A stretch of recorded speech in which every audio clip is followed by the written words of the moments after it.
একটা corporate governance code. জি জি জি। হ্যাঁ, এই দুইটা পিডিএফ আমি আপলোড করেছি।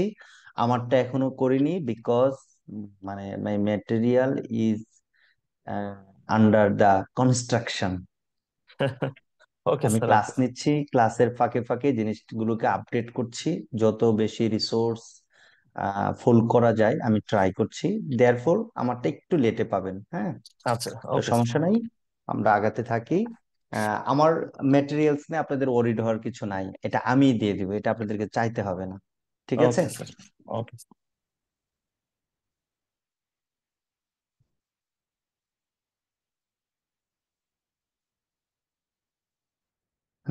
Almost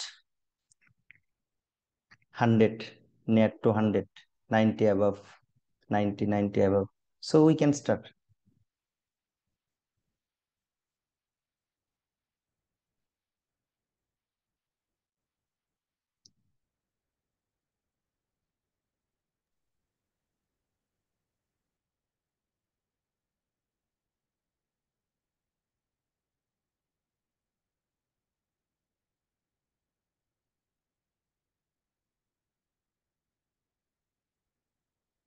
Okay, can you see my screen? Yes, Yes, sir. sir. Yes, sir. Okay, actually, I will try to cover all the Ramesh, contents. অল্প নাও, অল্প নিয়ে Please ঢেলে নাও। এখন request দরকার নাই, all খেলো, of পরে you হাত to ধুয়ে নিও। to to to off your microphone. একদম বিসমিল্লাহ, আমি আটকে গিয়েছি। লাস্ট ক্লাসে বলেছি প্লিজ আপনি মাইক্রোফোন অফ রাখবেন, সবাই মাইক্রোফোনটা অফ রাখেন, মিউট রাখেন। অনলাইন ক্লাসের বড় ইন্টারাপশন, বড় ডিস্ট্রাকশনটা হচ্ছে এই মাইক্রোফোনটা আনমিউট থাকা, যার ফলে যেহেতু আমরা ফ্যামিলি এনভায়রনমেন্ট থেকে যুক্ত হই, এই নয়েজ গুলো চলে আসে। ঠিক আছে, okay, thank you. Actually I will try to Hi, sir. cover Sorry, all the sorry to contents. interrupt. Can you hear me? Yeah, please. Sir, এটা কোন বইটা ফলো করছি আমরা? এটা কি ICMAB ম্যানুয়াল নাকি ICAB ম্যানুয়াল অথবা? Actually, I start with the manual of the ICMAB, but you may also collect another two books uh, which are recommended in the syllabus of the ICMAB. Like, can you see the screen? Tricker Bob, Yes, I Corporate can see. Governance, Principle, Policy and Practice, and and another, not this one. I will suggest Corporate Governance, Robert A. Monks and Neil Mino. Just first two books you may collect and follow. Okay, And as thank well you. as I will also supply some materials that will be enough to pass or qualify this course. Okay, Okay. thank you. Thank you, Thank sir.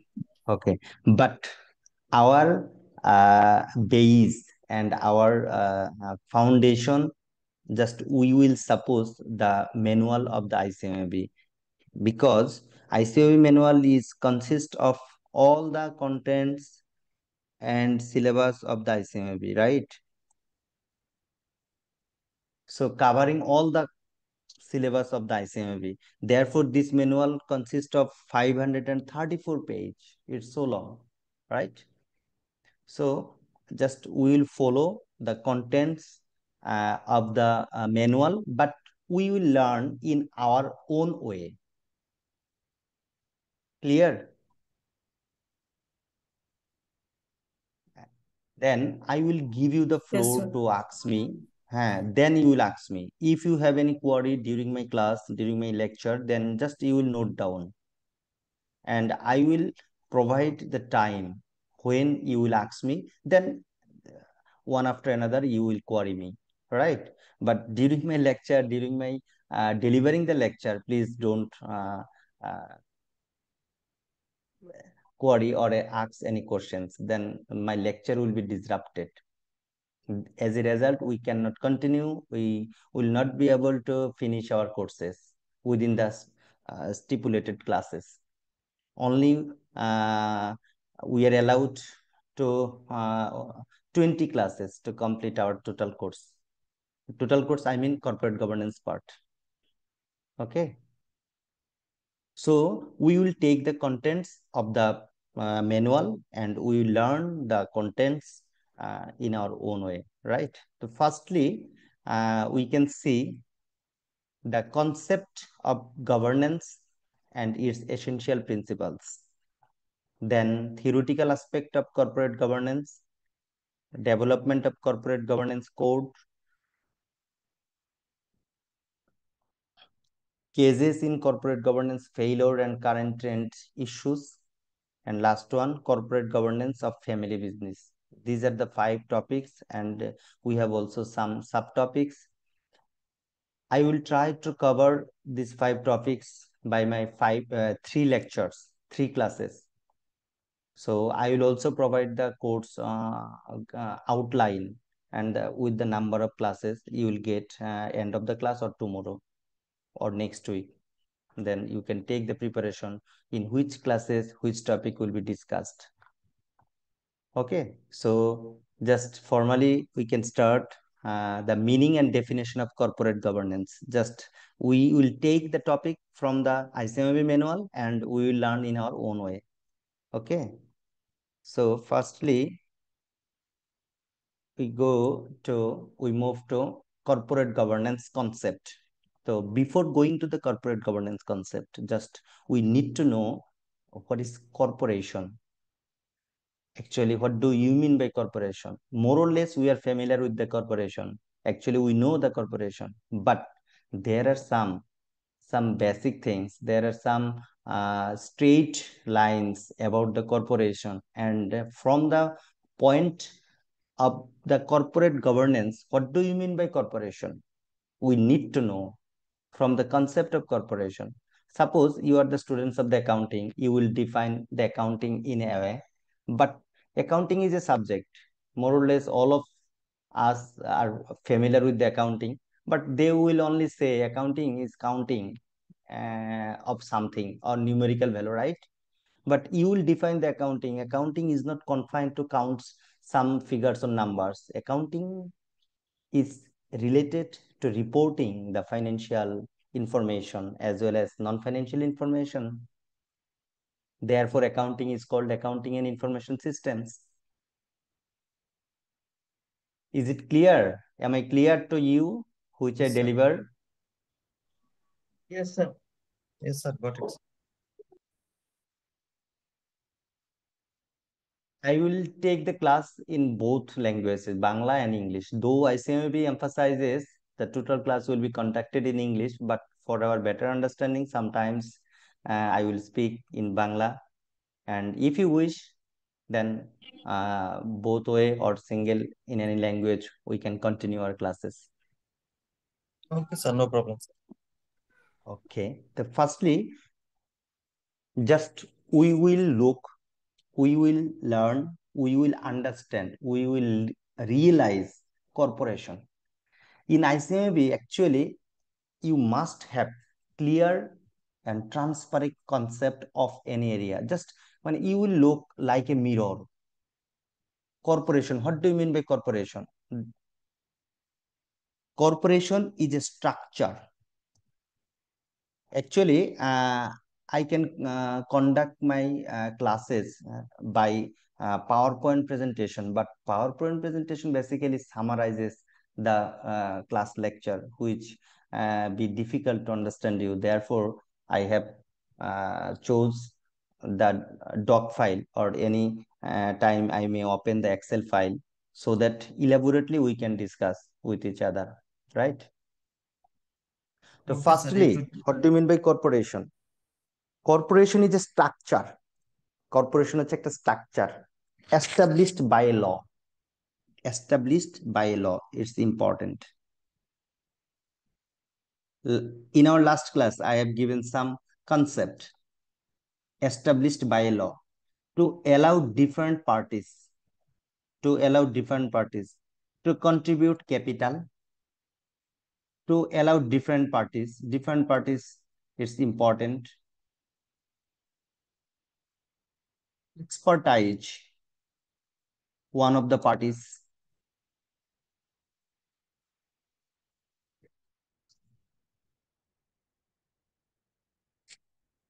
And the labor, one of the parties. Different parties include, that is, who contribute the capital, who provide the expertise, who provide the labor, who provide the labor for the maximum benefit of all of them. All of them who? All of them If different parties. That means এই corporation একটা platform. এই corporation হচ্ছে একটা structure যেটা ল দ্বারা established হয়, আইন দ্বারা, to allow different parties two contribute capital. That means who provide the capital, they will be called shareholder or the owner. That means who contribute the capital, they are called owner. Who provide the expertise, they are called the management. Who provide the labor, they are called the employee, for the maximum benefit of all of them. This is called corporation. Then it will also be more clear in our another definition. The investor gets the chance to participate in the profit. Investor যে contribute করবে capital, সে profit পার্টিসিপেশনে সে chance পাবে। Try to understand. তাহলে investor হচ্ছে one of the parties without taking responsibility of the operation. এখানে একটা important জিনিস, without taking responsibility of the operation.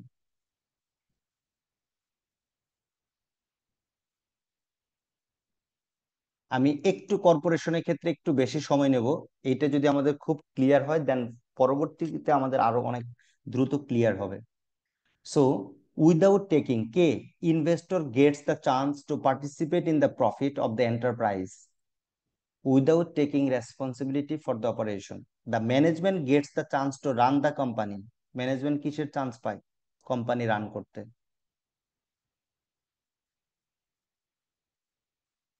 R investor chance পায়, Gates the chance to participate in the profit without taking the responsibility of personally provided the fund. দেখেন, যারা ম্যানেজমেন্টে আছে তারা কিন্তু কোনো পার্সোনালি ফান্ড দেয় না। ফান্ড দেয় কে? ফান্ড দেয় ইনভেস্টর। ইনভেস্টর ফান্ড দিয়ে কি পায়? সে তার প্রফিট পার্টিসিপেশনে সে চান্স পায়।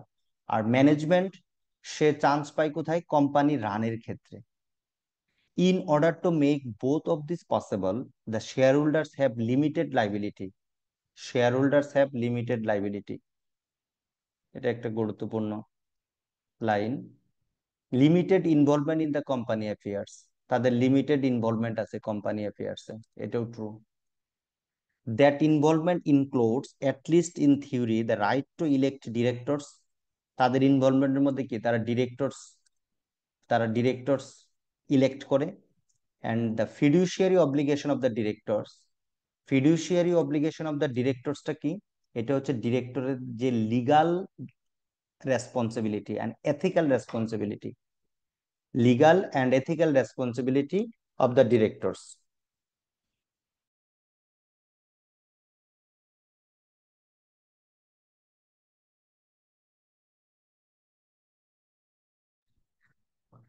And the management to protect their interest. এখানে আরেকটা পার্টি আসছে, management to protect their interest. কাদের ইন্টারেস্ট কেউ বলতে পারেন? শেয়ারহোল্ডারদের ইন্টারেস্ট। শেয়ারহোল্ডার্সদের ইন্টারেস্ট। Thank you. দেখেন, এই জায়গায় অনেক বিষয় চলে আসছে যেগুলো আমাদের আরো ফার্দার ক্লারিফাই আমরা করব। ফার্স্ট অফ হচ্ছে যে আমাদের কর্পোরেশন হচ্ছে একটা স্ট্রাকচার যেটা ল দ্বারা ক্রিয়েট হবে। বাংলাদেশে কর্পোরেশন ক্রিয়েট হয়, কোম্পানি ল আছে, কোম্পানি ল 1994, এটার দ্বারা ক্রিয়েট হয়। আর এটার হচ্ছে যে অ্যাপ্রুভাল দেয় গভর্নমেন্ট। আচ্ছা, তো জানেন। এখন এই জায়গাটাতে বিভিন্ন পার্টি পেলাম। একটা পার্টি পেলাম তারা ক্যাপিটাল প্রোভাইড করে, একটা পার্টি পেলাম তারা এক্সপার্টাইজ প্রোভাইড করে, একটা পার্টি পেলাম তারা লেবার প্রোভাইড করে কিসের জন্য? ম্যাক্সিমাম বেনিফিট পাওয়ার জন্য। শেয়ার হোল্ডার ক্যাপিটাল প্রোভাইড করে তারা হচ্ছে প্রফিট পার্টিসিপেশনে আসে। আর ম্যানেজমেন্ট তারা কোম্পানি রানে, কোম্পানি কন্ডাকশনের ক্ষেত্রে তারা সুযোগ পেয়ে থাকে, কিন্তু তাদের কোনো পার্সোনালি কোনো ফান্ড তারা প্রোভাইড করে না। এখন এই জায়গাটাতে শেয়ার হোল্ডারের হচ্ছে লিমিটেড লাইবিলিটি। লিমিটেড লাইবিলিটি শব্দটা একটু বলি। শেয়ার হোল্ডার যতটুকু কন্ট্রিবিউট করবে ততটুকুই তার লাইবিলিটি। তার পার্সোনাল কোনো অ্যাসেট, পার্সোনাল কোনো কিছু লায়েবল হবে না।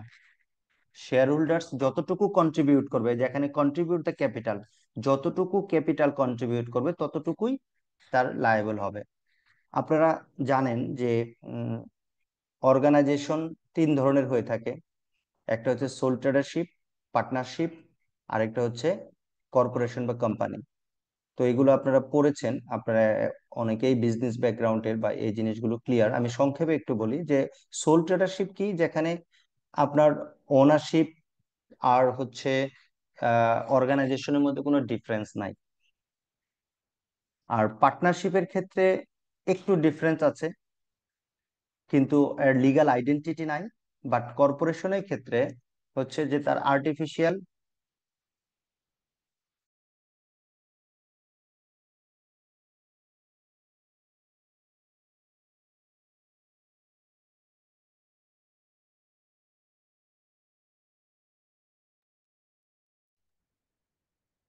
সরি, তো কর্পোরেশনের ক্ষেত্রে তার লিগ্যাল এন্টিটি আছে। যেমন আমরা এখানে বলছি কর্পোরেশনস হ্যাভ এ লাইফ, আমি লাস্ট ক্লাসে বলেছিলাম কর্পোরেশনের হ্যাভ এ লাইফ, আমি বলেছিলাম কর্পোরেশনের লাইফ নাই।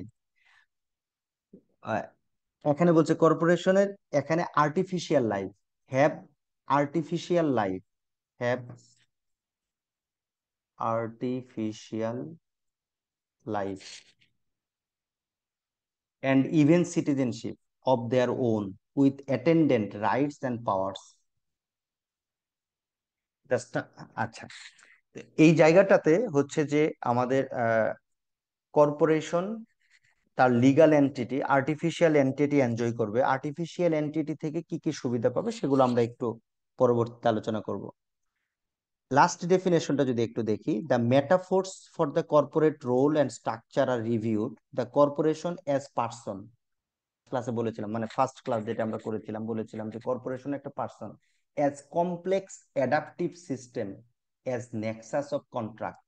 এই জিনিসটা যদি আমি একটু এক্সপ্লেইন করি, নেক্সাস অফ কন্ট্রাক্ট।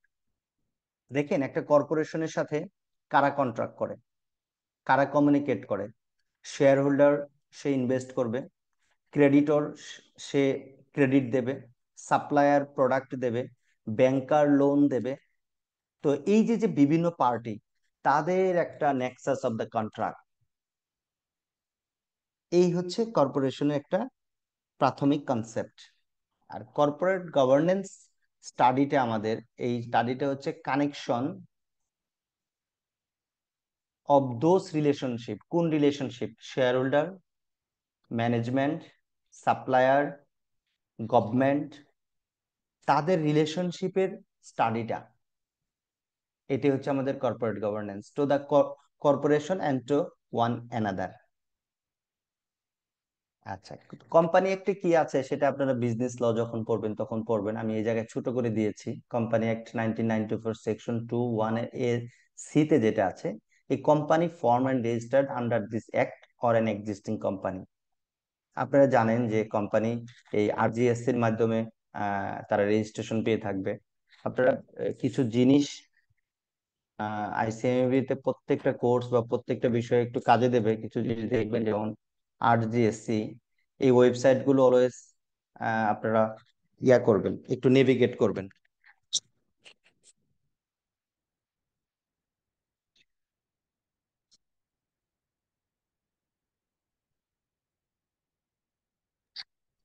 স্যার এখন যে স্যার এসব আপনি যে জায়গায় কিছু তথ্য স্যার সবসময় আপনি পাবেন। এখন যে ম্যাটেরিয়াল থেকে পড়াচ্ছেন ওটা কি আমাদের সাথে শেয়ার করেছেন স্যার? আমরা কি পাবো স্যার এটা? না, এখনো আমি শেয়ার করিনি, এগুলো আমি শেয়ার করব পরবর্তীতে। আমি এখন কিছু ওয়েবসাইট একটু দেখাচ্ছি, যে জায়গাতে আপনারা সবসময় কিছু মেটেরিয়ালস পাবেন। তার মধ্যে একটা হচ্ছে RGSC, sir English thank you করে স্যার। দেবেন, office of the registrar of joint stock company and farms.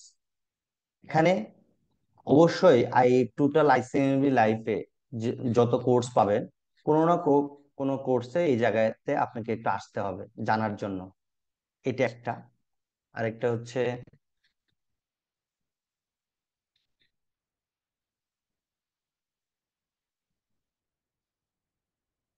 Bangladesh security and exchange commission.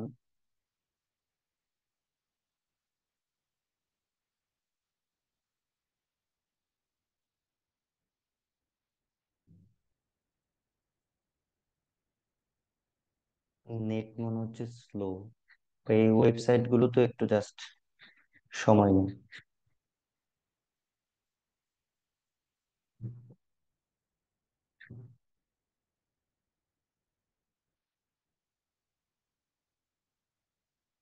It will take some times to.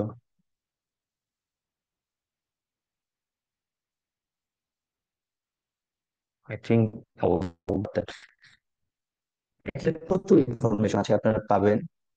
একটু মাঝে মাঝে আপনারা জাস্ট নেভিগেট করবেন, দেখবেন আপনার যেটা প্রয়োজন সেটা নিবেন। যেমন এই জায়গায় সিকিউরিটি ল আছে, securities law rules and regulation, security related ordinance act rules. এখানে কর্পোরেট গভর্নেন্স কোডটা এই জায়গাতেই আছে। জাস্ট এই জায়গাগুলো একটু আপনারা নেভিগেট করবেন, এখানে আপনারা প্রচুর তথ্য পাবেন। ইকুইটি, কিভাবে ইকুইটি রেজ করে, IPO RPO, এগুলো অন্যান্য কোর্সে অনেক সময় আপনি মানে আর কি আপনারা পেয়ে থাকবেন। ডেট ফান্ড রিলিস্টিং, প্রচুর ইনফরমেশন এই জায়গাতে আছে, এখানে পাবেন। বাংলাদেশ ব্যাংকে কখনো কখনো পাবেন। তারপরে ঢাকা স্টক এক্সচেঞ্জ, সেখানে কিছু ইনফরমেশন পাবেন। ঠিক আছে, তো এগুলো আপনারা মাঝে মাঝে একটু দেখবেন।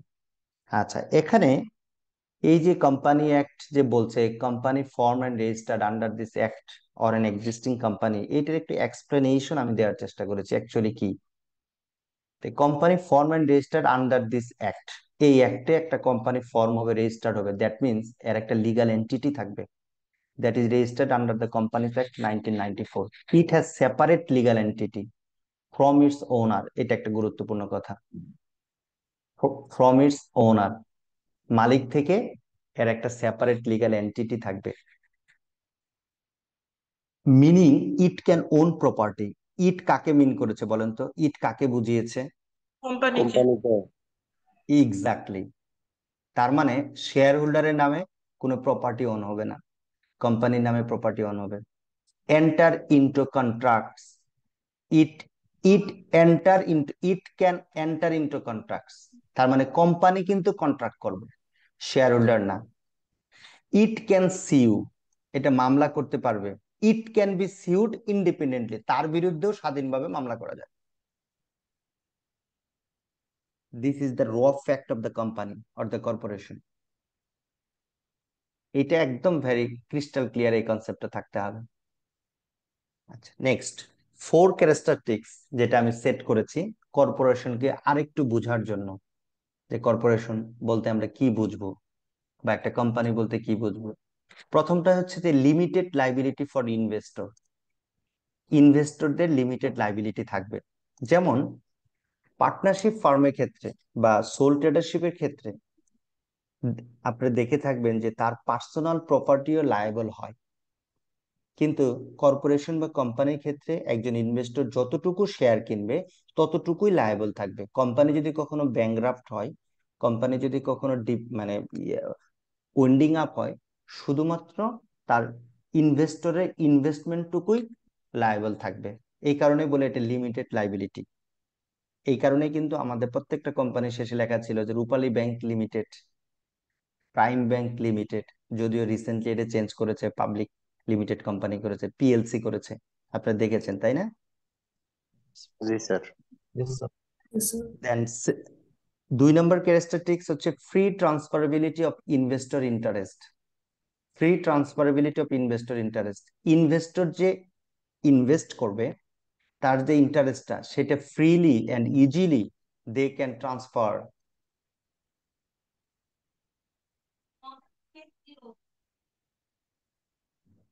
Third one, legal personality. Legal personality means owner, investor, যে কেউ may be dead, but company or corporation will be continue. মালিক বা অন্য কোনো পার্টি বা ম্যানেজিং ডাইরেক্টর যে কেউ মারা যেতে পারে, but company will be continue. হয়রাস আপনি দেখবেন সোল ট্রেডারশিপ, এক মালিকানা বিজনেস, মালিক মারা গেলে বা মালিক কোনো প্রবলেম হলে, অসুস্থ হলে বিজনেস আর চলে না। একইভাবে অনেক সময় পার্টনারশিপের ক্ষেত্রে তিনজন পার্টনার আছে, দুজন পার্টনার যদি চলে যায় তাহলে দেখা গেল পার্টনারশিপ বিজনেস আর হচ্ছে না। But in cage of the corporation, in cage of the company, এখানে তার নিজস্ব লিগ্যাল পার্সোনালিটি আছে, যার ফলে যদি ওনার, ইনভেস্টর তারা যদি কখনো চলে যায় বা তারা যদি বা তাদের মৃত্যুতে বা তাদের অন্য কোনো সমস্যাতে, তার কোম্পানির কখনো ডিসলভ হবে না। আর ফোর্থ ওয়ান হচ্ছে সেন্ট্রালাইজড ম্যানেজমেন্ট। তো এই ছিল আমাদের কর্পোরেশনের একটা ধারণা। আরো কেউ কি অ্যাড করবেন যে স্যার এটা বলতেও তো কর্পোরেশনকে বোঝায়? এবার আপনাদের একটু ফ্লোর দিচ্ছি, বলেন। কমেন্ট বক্স একটু পড়ে আসি। Is there any WhatsApp group? একই কথা বারবার আসতেছে। স্যার আপনি যে বললেন এটা হচ্ছে শেয়ার হোল্ডাররা যতটুকু শেয়ার কিনবে তারা ততটুকুই দায়বদ্ধ থাকবে, এই কথাটা মানে কি স্যার? আমরা এটা বুঝবো, ধরেন একজন মানে একজন শেয়ার হোল্ডার যদি 100টা শেয়ার নেয় এবং তার ভ্যালু যদি 1 লক্ষ টাকা হয়, সেক্ষেত্রে যদি কখনো কোম্পানিটা ক্লোজ করতে হয়, সেক্ষেত্রে কি উনি 100 টাকা দায় পরিশোধ করে দিলেই ওনার সব শেষ? মানে দ্যাট মিনস উনি না, একবার 100 টাকা দিয়ে ইনভেস্টমেন্ট করলেন, আবার ওনাকে আবার 100 টাকা দায় পরিশোধ করতে হবে, বিষয়টা কেমন কিনা স্যার? Let me clear. একজন ইনভেস্টর, সে 100 শেয়ার 10 টাকা করে 1000 টাকা সে শেয়ার কিনেছে, ফর এক্সাম্পল। কোম্পানি যদি কখনো ব্যাংকরাপ্ট হয়, সেক্ষেত্রে আপনার ওই 1000 টাকা দিয়ে তার লাইবিলিটি পরিশোধ করা হবে, যদি হয় হবে, আদারওয়াইজ তার ব্যক্তিগতভাবে সে লক্ষ লক্ষ টাকা তার থাকতে পারে, আর ব্যক্তিগত কোনো অ্যাসেট লায়াবল হবে না। বিষয়টা ক্লিয়ার স্যার, ধন্যবাদ। ক্লিয়ার? জি স্যার, ধন্যবাদ। স্যার সেন্ট্রালাইজ ম্যানেজমেন্ট বলতে এখানে কি বোঝানো হয়েছে স্যার, আর একটু কয়েকটা আচ্ছা, বলবেন? হ্যাঁ, সেন্ট্রালাইজড ম্যানেজমেন্টটা হচ্ছে যে কর্পোরেশনের যে টপ ম্যানেজমেন্ট, আমরা ম্যানেজমেন্ট যখন আপনারা পড়েছেন, পিরামিড দেখেছেন, top level manager, middle level manager and lower level manager. তো এই এই আপনার এই টোটাল একটা কোম্পানির ম্যানেজমেন্টটা ডাইভার্সিফাইড না, মানে বিভিন্ন জায়গায় না, এটা একদম টপ থেকে এই ম্যানেজমেন্টটা হবে। এই কারণে বলছে এটাকে সেন্ট্রালাইজড ম্যানেজমেন্ট, মানে ডিসেন্ট্রালাইজড না, মানে ম্যানেজমেন্ট কখনো বটম লেভেল থেকে হবে না, ম্যানেজমেন্ট হবে টপ লেভেল থেকে। তো এটা আমি একটু কেন কম বলেছি, এটা নিয়ে আমাদের আরো একটু ডিটেইল আছে, দেয়ারপর আমি এই জায়গায় একটু লেস ইম্পর্টেন্স দিয়েছি। ওই জায়গাগুলোতে আপনার এই কনসেপ্ট আরো ক্লিয়ার হয়ে যাবে। স্যার একটা কোয়েশ্চেন ছিল। শিওর। কর্পোরেশন এন্ড কোম্পানি দুইটা কি সেম সেম জিনিস? জিনিস, জাস্ট সিনোনিম। আমি লাস্ট মানে ওকে আমাদের যে প্রিভিয়াস ক্লাসে আমি বলেছিলাম। স্যার সো এখানে আমরা এবার মুভ করি। ফর ইনভেস্টর যেটা বলছেন স্যার, এখানে তো তো পাবলিক লিমিটেড কোম্পানির ক্ষেত্রে আনলিমিটেডেরও একটা অপশন আছে, আনলিমিটেড লাইবিলিটি বেয়ার করার সুযোগ আছে, এটা হচ্ছে বিষয় স্যার আহ, পাবলিক কোম্পানির আসলে ক্ষেত্রে। হ্যাঁ, কোম্পানির ক্লাসিফিকেশনে একটা জায়গায় একটা শেয়ারের একটা আছে, মানে এক ধরনের শেয়ার আছে। আমি আপনারা এটা পড়বেন বিজনেস লতে, বাট ইন জেনারেল কনসেপ্ট যেটা, সেটা এই জায়গাটাতে আমরা শেয়ার করছি। এবার এটাই এটাই কনসেপ্ট, আর ওইটা হচ্ছে একটা স্পেশাল, ওই ধরনের শেয়ার আসলে বাস্তবে নেই, okay sir, thank theoretically you. আছে, বাট সেটা আমাদেরকে জানতে হবে। হুম। তো সেক্ষেত্রে আপনারা যখন ওই যে বিজনেস ল পড়বেন, বিজনেস লতে এটা আরো ডিটেইল পাবেন। আর আরেকটা জায়গায় পেতে পারেন, সেক্রেটারিয়াল প্র্যাকটিসও পেতে পারেন।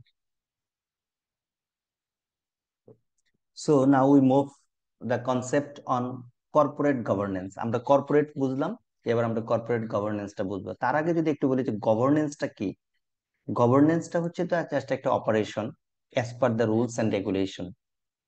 আপনারা প্রায়শই ফ্রিকুয়েন্টলি ইউ উইল হেয়ার যে গুড গভর্নেন্স নাই, রাষ্ট্রের ক্ষেত্রে বলে থাকে, বা রাষ্ট্রের ক্ষেত্রে বলে থাকে যে উই নিড গুড গভর্নেন্স, আমাদের সুশাসন দরকার রাষ্ট্র ভালোভাবে পরিচালনার জন্য। একইভাবে কর্পোরেট পরিচালনার জন্য এখানে গুড গভর্নেন্স দরকার। কর্পোরেট ফেল করে due to lack of the good corporate governance. ওয়ার্ল্ডে যত স্ক্যান্ডাল আছে এই কর্পোরেট গভর্নেন্স ফেল করার কারণেই সেই স্ক্যান্ডাল গুলো হয়েছে। আমরা দেখবো, আছে আমাদের এই লেকচারের মধ্যে আছে, ওয়ার্ল্ডের স্ক্যান্ডাল দেখবো, আমাদের বাংলাদেশের স্ক্যান্ডাল দেখবো। সো তাহলে corporate governance concept A set of rules, practice and process, তিনটা জিনিস, রুলস, প্র্যাকটিস অ্যান্ড প্রসেস।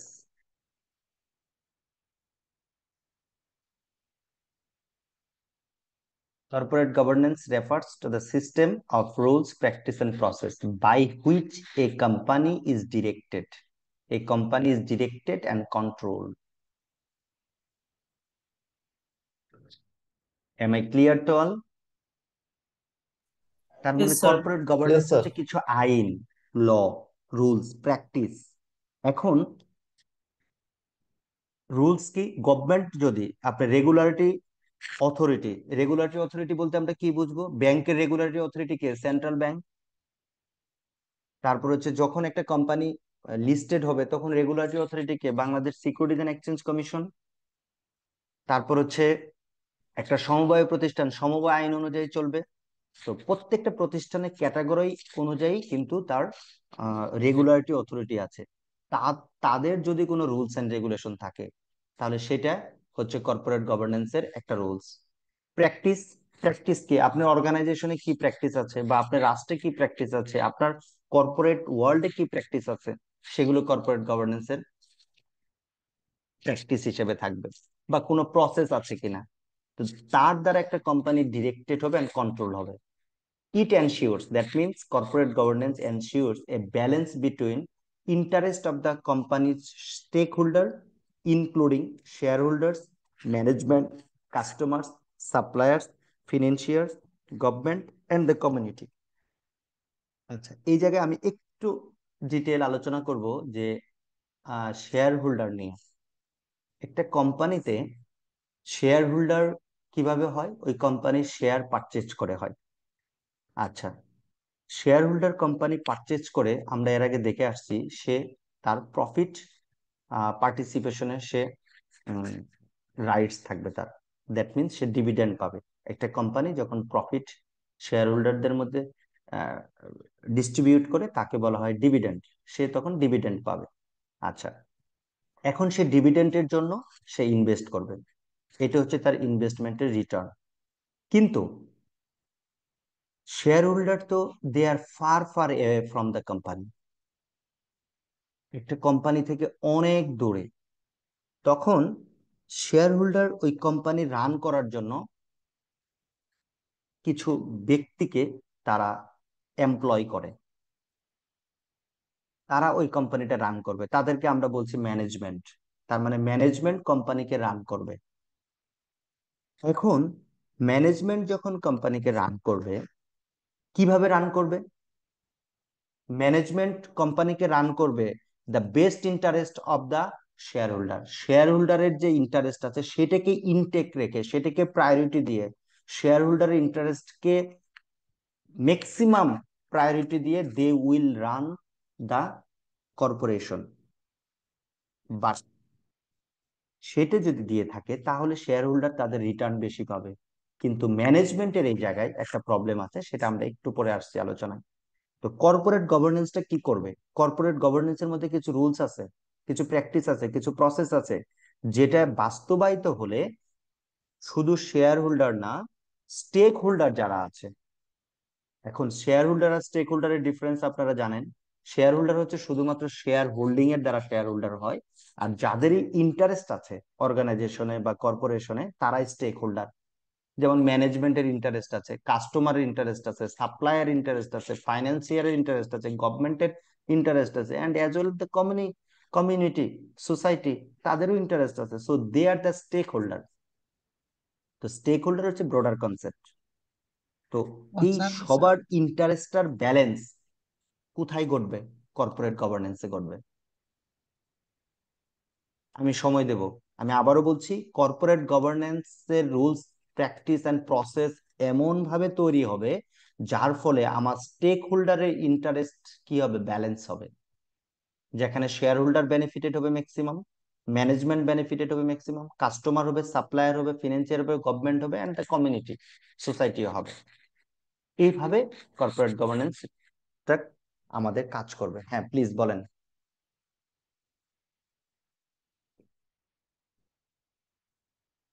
কেউ একজন প্রশ্ন করতে চেয়েছিলেন। Sir, stake holders also included এমপ্লয়িরা তো স্টেক হোল্ডারের ভিতরে আসবে, তাই না? Definitely, definitely. ঠিক আছে। স্যার স্টেক হোল্ডাররা ইয়ে পাবে, ইন্টারেস্ট পাবে, বাট শেয়ার হোল্ডাররা কি জাস্ট ডিভিডেন্ড? আপনার আপনার প্রশ্নটা ক্লিয়ারলি আসে নাই, মনে হয় নেটওয়ার্ক প্রবলেমের কারণে। আবার বলেন। স্যার ওই স্টেক ম্যানেজমেন্টটাই হোল্ডার, হচ্ছে এমপ্লয়ি, ম্যানেজমেন্টটাই হচ্ছে এমপ্লয়ি। ঠিক আছে, থ্যাংক ইউ। বলেন।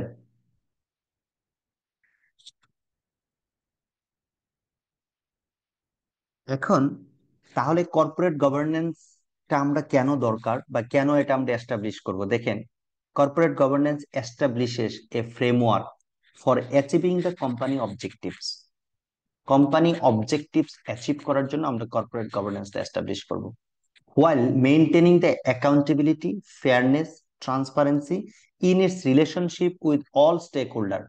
দেখেন, এক এক স্টেক হোল্ডারের সাথে এক এক ধরনের রিলেশন। আপনার সাপ্লায়ারের সাথে এক ধরনের রিলেশন, আপনার হচ্ছে ব্যাংকার, দ্যাট ইজ যারা লেন্ডার যারা আছে তাদের সাথে আপনি এক ধরনের রিলেশন, আপনার হচ্ছে কাস্টমারের সাথে এক ধরনের রিলেশন, আপনার হচ্ছে শেয়ার হোল্ডারের সাথে আরেক ধরনের রিলেশন। তো এই যে টোটাল রিলেশনশিপের অ্যাকাউন্টেবিলিটি, ফেয়ারনেস এন্ড ট্রান্সপারেন্সি, এইটাকে মেনটেইন করে কোম্পানির অবজেক্টিভ অ্যাচিভ করার জন্য কর্পোরেট গভর্নেন্স করা হয়, এই রুলস এন্ড রেগুলেশনটা করা হয়। এক কথায় যে corporate governance framework will direct the corporation, how corporation will be conducted, maintaining the interest of all stakeholders. Effective corporate governance, দেখেন ইফেক্টিভ কর্পোরেট গভর্নেন্স একদম জিস্ট কথাগুলো আমি এই জায়গাটাতে দিয়েছি। Effective corporate governance enhances investor confidence, ইনভেস্টরের confidence বাড়াবে, minimise corporate risk, কর্পোরেটের রিস্ককে কমাবে, একদম মিনিমাইজ করবে, and promotes financial sustainability, financial সাস্টেনেবিলিটিকে বাড়াবে। ইফেক্টিভ কর্পোরেট গভর্নেন্স তিনটা জিনিস। শুনেন, আপনাদের কিন্তু এমসিকিউ কোশ্চেন আছে, ট্রু অর ফলস আছে, ঠিক আছে, কেস স্টাডি আছে। তা আজকে দেখি আমি কতটুকু আলোচনা করতে পারি, আমি ওগুলোর স্যাম্পল একটু আমি দেখানোর চেষ্টা করব। সেই সাথে একটু থাকেন ক্লাসে আমার সাথে উইথ ফুল অ্যাটেনশন, তাহলে আমাদের ইজি হবে। দেখেন এখানে বলছে কি, effective corporate governance enhances investor confidence, minimise corporate risk and promotes financial sustainability. Just আপনাদের মানে একটু জানাচ্ছি যে আপনারা তো এখনো এক্সাম দেন নাই, আপনারা একাডেমিক সবাই পাশ করে আসছেন, বিবিএ এমবিএ করে আসছেন, হয়তো অন্য ব্যাকগ্রাউন্ড থেকেও আসছেন। একটু বলি, সেটা হচ্ছে যে এখানে কোনো অযাচিত কথা বা লেস ইম্পর্টেন্ট কথা পরীক্ষা হলে লেখার দরকার নেই, পেজ বাড়ানোর কোনো দরকার নেই, একদম জিস্ট কনস্ট্রাকটিভ যে কথাগুলো আছে সেগুলো লিখলেই হবে। আচ্ছা, অযাচিত কথা কেমন হতে পারে? একটা কোশ্চেন থাকতেই পারে যে স্যার আসলে, যেমন কর্পোরেটের যদি ডেফিনেশন বলা হয় যে হোয়াট ইজ কর্পোরেশন, আপনি প্রথম লাইনটাই বললেন যে corporation is very essential for a country. এটা একটা আননেসেসারি কথা, দরকার নাই। এগুলো একাডেমিকে লেখা হয় বা লেখে, এগুলো এই প্রফেশনালে এসে এগুলো লিখবেন না, একদম কাম টু দা পয়েন্ট, পয়েন্টে লিখবেন। আমি সেদিন বলেছিলাম যে প্রথমে আপনি আনসার দিবেন, পরে আনসারটাকে আপনি এক্সপান্ড করবেন, তারপর আপনি এক্সাম্পল দিয়ে শেষ করবেন। দ্যাটস এনাফ, বেশি লেখার কোনো দরকার নেই। খুবই মানে নিট এন্ড ক্লিন ভাবে আপনি জাস্ট কোশ্চেনের ডাইরেক্ট আনসার দিবেন, আনসারটাকে একটু এক্সপান্ড করবেন, তারপরে আপনি এক্সাম্পল দিবেন, এইভাবে করবেন। আচ্ছা, তো এখানে কর্পোরেট গভর্নেন্স, ইফেক্টিভ কর্পোরেট গভর্নেন্সের তিনটা জিনিস বলেছি। একটা হচ্ছে ইনভেস্টরের কনফিডেন্সকে বাড়াবে, মিনিমাইজ দ্য কর্পোরেট রিস্ক, কর্পোরেটের যতগুলো রিস্ক আছে আমরা সেগুলো, একটা চ্যাপ্টারই আছে আমাদের কর্পোরেট রিস্ক নিয়ে, একটা চ্যাপ্টার আছে আমাদের এখানে। তো এই কারণে এখানে আমি বেশি আলোচনা করব না, কত ধরনের রিস্ক আছে, রিস্ক গুলো কিভাবে আসতে পারে। কর্পোরেট গভর্নেন্স যদি ইফেক্টিভ থাকে এই রিস্ক মিনিমাইজ হয়, আর কর্পোরেট গভর্নেন্স থাকলে ফাইন্যান্সিয়াল সাস্টেনেবিলিটি বাড়ে। তো সাস্টেনেবিলিটি আমরা জানি। আচ্ছা, এই পর্যন্ত কোনো প্রশ্ন আছে কিনা বলেন।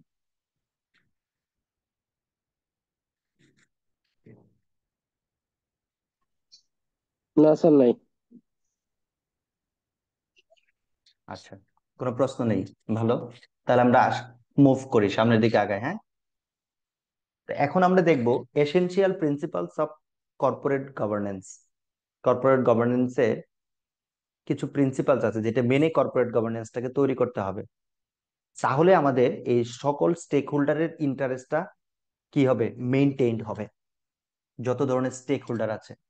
তো প্রথমটাই হচ্ছে অ্যাকাউন্টেবিলিটি। কর্পোরেট গভর্নেন্স এমন ভাবে তৈরি করতে হবে যেখানে অ্যাকাউন্টেবিলিটি থাকবে। কিভাবে? Company's management is accountable to the board of the director. Management board of the ডাইরেক্টরের কাছে অ্যাকাউন্টেবল হবে, আর board of the director is accountable to the share holder. জবাবদিহি করতে হবে, জবাবদিহি থাকতে হবে। ম্যানেজমেন্ট যা করবে বোর্ড অফ ডাইরেক্টরের কাছে জবাবদিহি থাকবে, দেন বোর্ড অফ ডাইরেক্টর জবাবদিহি করবে শেয়ার হোল্ডারকে। সেখানে clearly defined rules and responsibilities ensure that decisions align with the companies objective. এই জিনিসগুলো একদম ক্লিয়ারলি ডিফাইন করা থাকবে, যে রুলস অ্যান্ড রেসপন্সিবিলিটি কি থাকবে, কার কি রুলস অ্যান্ড রেসপন্সিবিলিটি থাকবে। Then second one, transparency. Disclosure of financial and non-financial information is crucial for stakeholder trust. দেখেন, আপনি যখন এর আগে একটু বলেছিলাম যে শেয়ার হোল্ডার কিন্তু কোম্পানি থেকে অনেক দূরে থাকে, তাহলে শেয়ার হোল্ডার কোম্পানি সম্পর্কে জানতে পারবে কিভাবে? কোম্পানি যখন রিপোর্ট করবে শেয়ার হোল্ডারের কাছে তখনই তারা জানতে পারবে। তো এই জায়গাটায় হচ্ছে যে all over the stake holder, তাদের ট্রাস্ট যদি আপনি বাড়াইতে চান তাহলে আপনাকে ট্রান্সপারেন্ট হতে হবে। কোন ক্ষেত্রে ট্রান্সপারেন্ট হতে হবে? ফিনান্সিয়াল এন্ড নন ফিনান্সিয়াল ইনফরমেশনের ক্ষেত্রে ট্রান্সপারেন্ট হতে হবে। এই ইনফরমেশন গুলো যদি আপনি ট্রান্সপারেন্ট হন তাহলে সেটা কর্পোরেট গভর্নেন্স প্রিন্সিপালস তাই বলছে যে financial and non financial information reporting এর ক্ষেত্রে আপনাকে ট্রান্সপারেন্ট হতে হবে। Third one, fairness, equal treatment all share holders. Corporate governance রুলসটা এমন ভাবে করতে হবে সকল শেয়ার হোল্ডারকে আপনি ইকুয়ালি ট্রিট করতে হবে। সেখানে মাইনর শেয়ার হোল্ডার থাকতে পারে, ফরেন শেয়ার হোল্ডার থাকতে পারে, তাদেরকে ইকুয়ালি ট্রিট করতে হবে। আমি দুই একটা জিনিস স্কিপ করে যাচ্ছি, সব বলতে গেলে আমি তাহলে মানে শেষ করতে পারবো না। Responsibility, board and the management must act responsibly toward stakeholder. দেখেন, বোর্ড মানে হচ্ছে কি, বোর্ড অফ দ্য ডাইরেক্টর আর ম্যানেজমেন্ট, এরা দুইজন অবশ্যই কাজ করবে রেসপন্সিবলি টুয়ার্ড স্টেক হোল্ডারের দিকে। তাদের কাজই হচ্ছে স্টেক হোল্ডারদের জন্য কাজ করা। Then independence, the board should have independent directors. এগুলো নিয়ে আমাদের অনেক আলোচনা আছে, আমি জাস্ট কর্পোরেট গভর্নেন্স প্রিন্সিপালের মধ্যে একটা হচ্ছে যে ইন্ডিপেন্ডেন্ট ডাইরেক্টর থাকবে who are free from conflict of interest. আচ্ছা, এই জায়গায় দুইটা জিনিস আসছে, আমি একটু আলোচনা করি। সেটা হচ্ছে independent director sir, who is and conflict of interest, এই দুইটা জিনিস একটু শেয়ার করি। হ্যাঁ বলেন, কেউ মনে হয় কিছু বলতে চাচ্ছিলেন। ইন্ডিপেন্ডেন্ট ডাইরেক্টর কারা হতে পারবে? হ্যাঁ, না সেটা নিয়ে আমাদের অনেক বিশদ পড়া আছে, আমি এখন সেটা বলবো না। আমি এখানে যেটা বলবো সেটা হচ্ছে ইন্ডিপেন্ডেন্ট ডাইরেক্টরের প্রশ্নটা কেন আসছে, ঠিক আছে? তো এখানে দেখেন যে এই ম্যানেজমেন্ট কাজ করবে স্টেক হোল্ডারদের ইন্টারেস্টে বা শেয়ার হোল্ডারদের ইন্টারেস্টের জন্য কাজ করবে। তাদের কাজ লুক আফটার করার জন্য শেয়ার হোল্ডাররা ইন্ডিপেন্ডেন্ট ডাইরেক্টর নিয়োগ দেবে, যে তারা ফেয়ারলি তাদের ইন্টারেস্টে কাজ করছে কিনা। কর্পোরেশনের ডেফিনেশনে কিন্তু আমরা সেটাই দিয়ে আসছি। তারা তার পক্ষে কাজ করছে কিনা। আচ্ছা, তাহলে শেয়ার হোল্ডার ইন্ডিপেন্ডেন্ট ডাইরেক্টর নিয়োগ দেবে যে তাদের ম্যানেজমেন্ট তার ইন্টারেস্টে কাজ করছে কিনা, যে ফ্রি ফ্রম কনফ্লিক্ট অফ ইন্টারেস্টে থাকবে। এখন কনফ্লিক্ট অফ ইন্টারেস্টটা কি? ইন্ডিপেন্ডেন্ট ডাইরেক্টর, তার কোনো কনফ্লিক্ট অফ ইন্টারেস্ট থাকা যাবে না। কনফ্লিক্ট অফ ইন্টারেস্ট এই কনসেপ্টটা আপনারা বিভিন্ন সময় বিভিন্ন কোর্সে পাবেন, বিশেষ করে এটা অডিটে খুব ভালো পাবেন। এখানে আমি ছোট্ট করে বলে দিই, কনফ্লিক্ট অফ ইন্টারেস্ট হচ্ছে, আমি একটা এক্সাম্পল যদি দেই, সে আমার ক্ষেত্রে যদি বলি, হ্যাঁ, আপনাদের এখন ক্লাস নিচ্ছি আমি এই কোর্সে, এখন আপনারা ব্যাচ থেকে যদি মনে করলেন যে আমাকে কিছু গিফট দিবেন, আমি গিফটটা নিলাম, নেওয়ার পরে কোনো কারণে এই কোর্সের আইসিএমবি মনে করলো যে আমাকে কোশ্চেন সেটার করা যায়।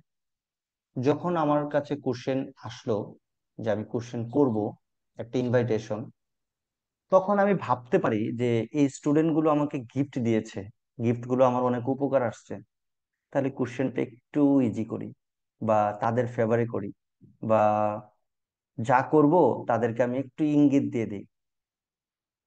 বা কোশ্চেন আসলো না, খাতা আসলো, খাতা যখন দেখতে যাব, ও এরা তো আমাকে গিফট দিয়েছে, আমি তো মানুষ, আমার মাঝে তো কিছু কাজ করবেই, তাহলে এদেরকে একটু বেশি বেশি মার্কস দিয়ে দিই।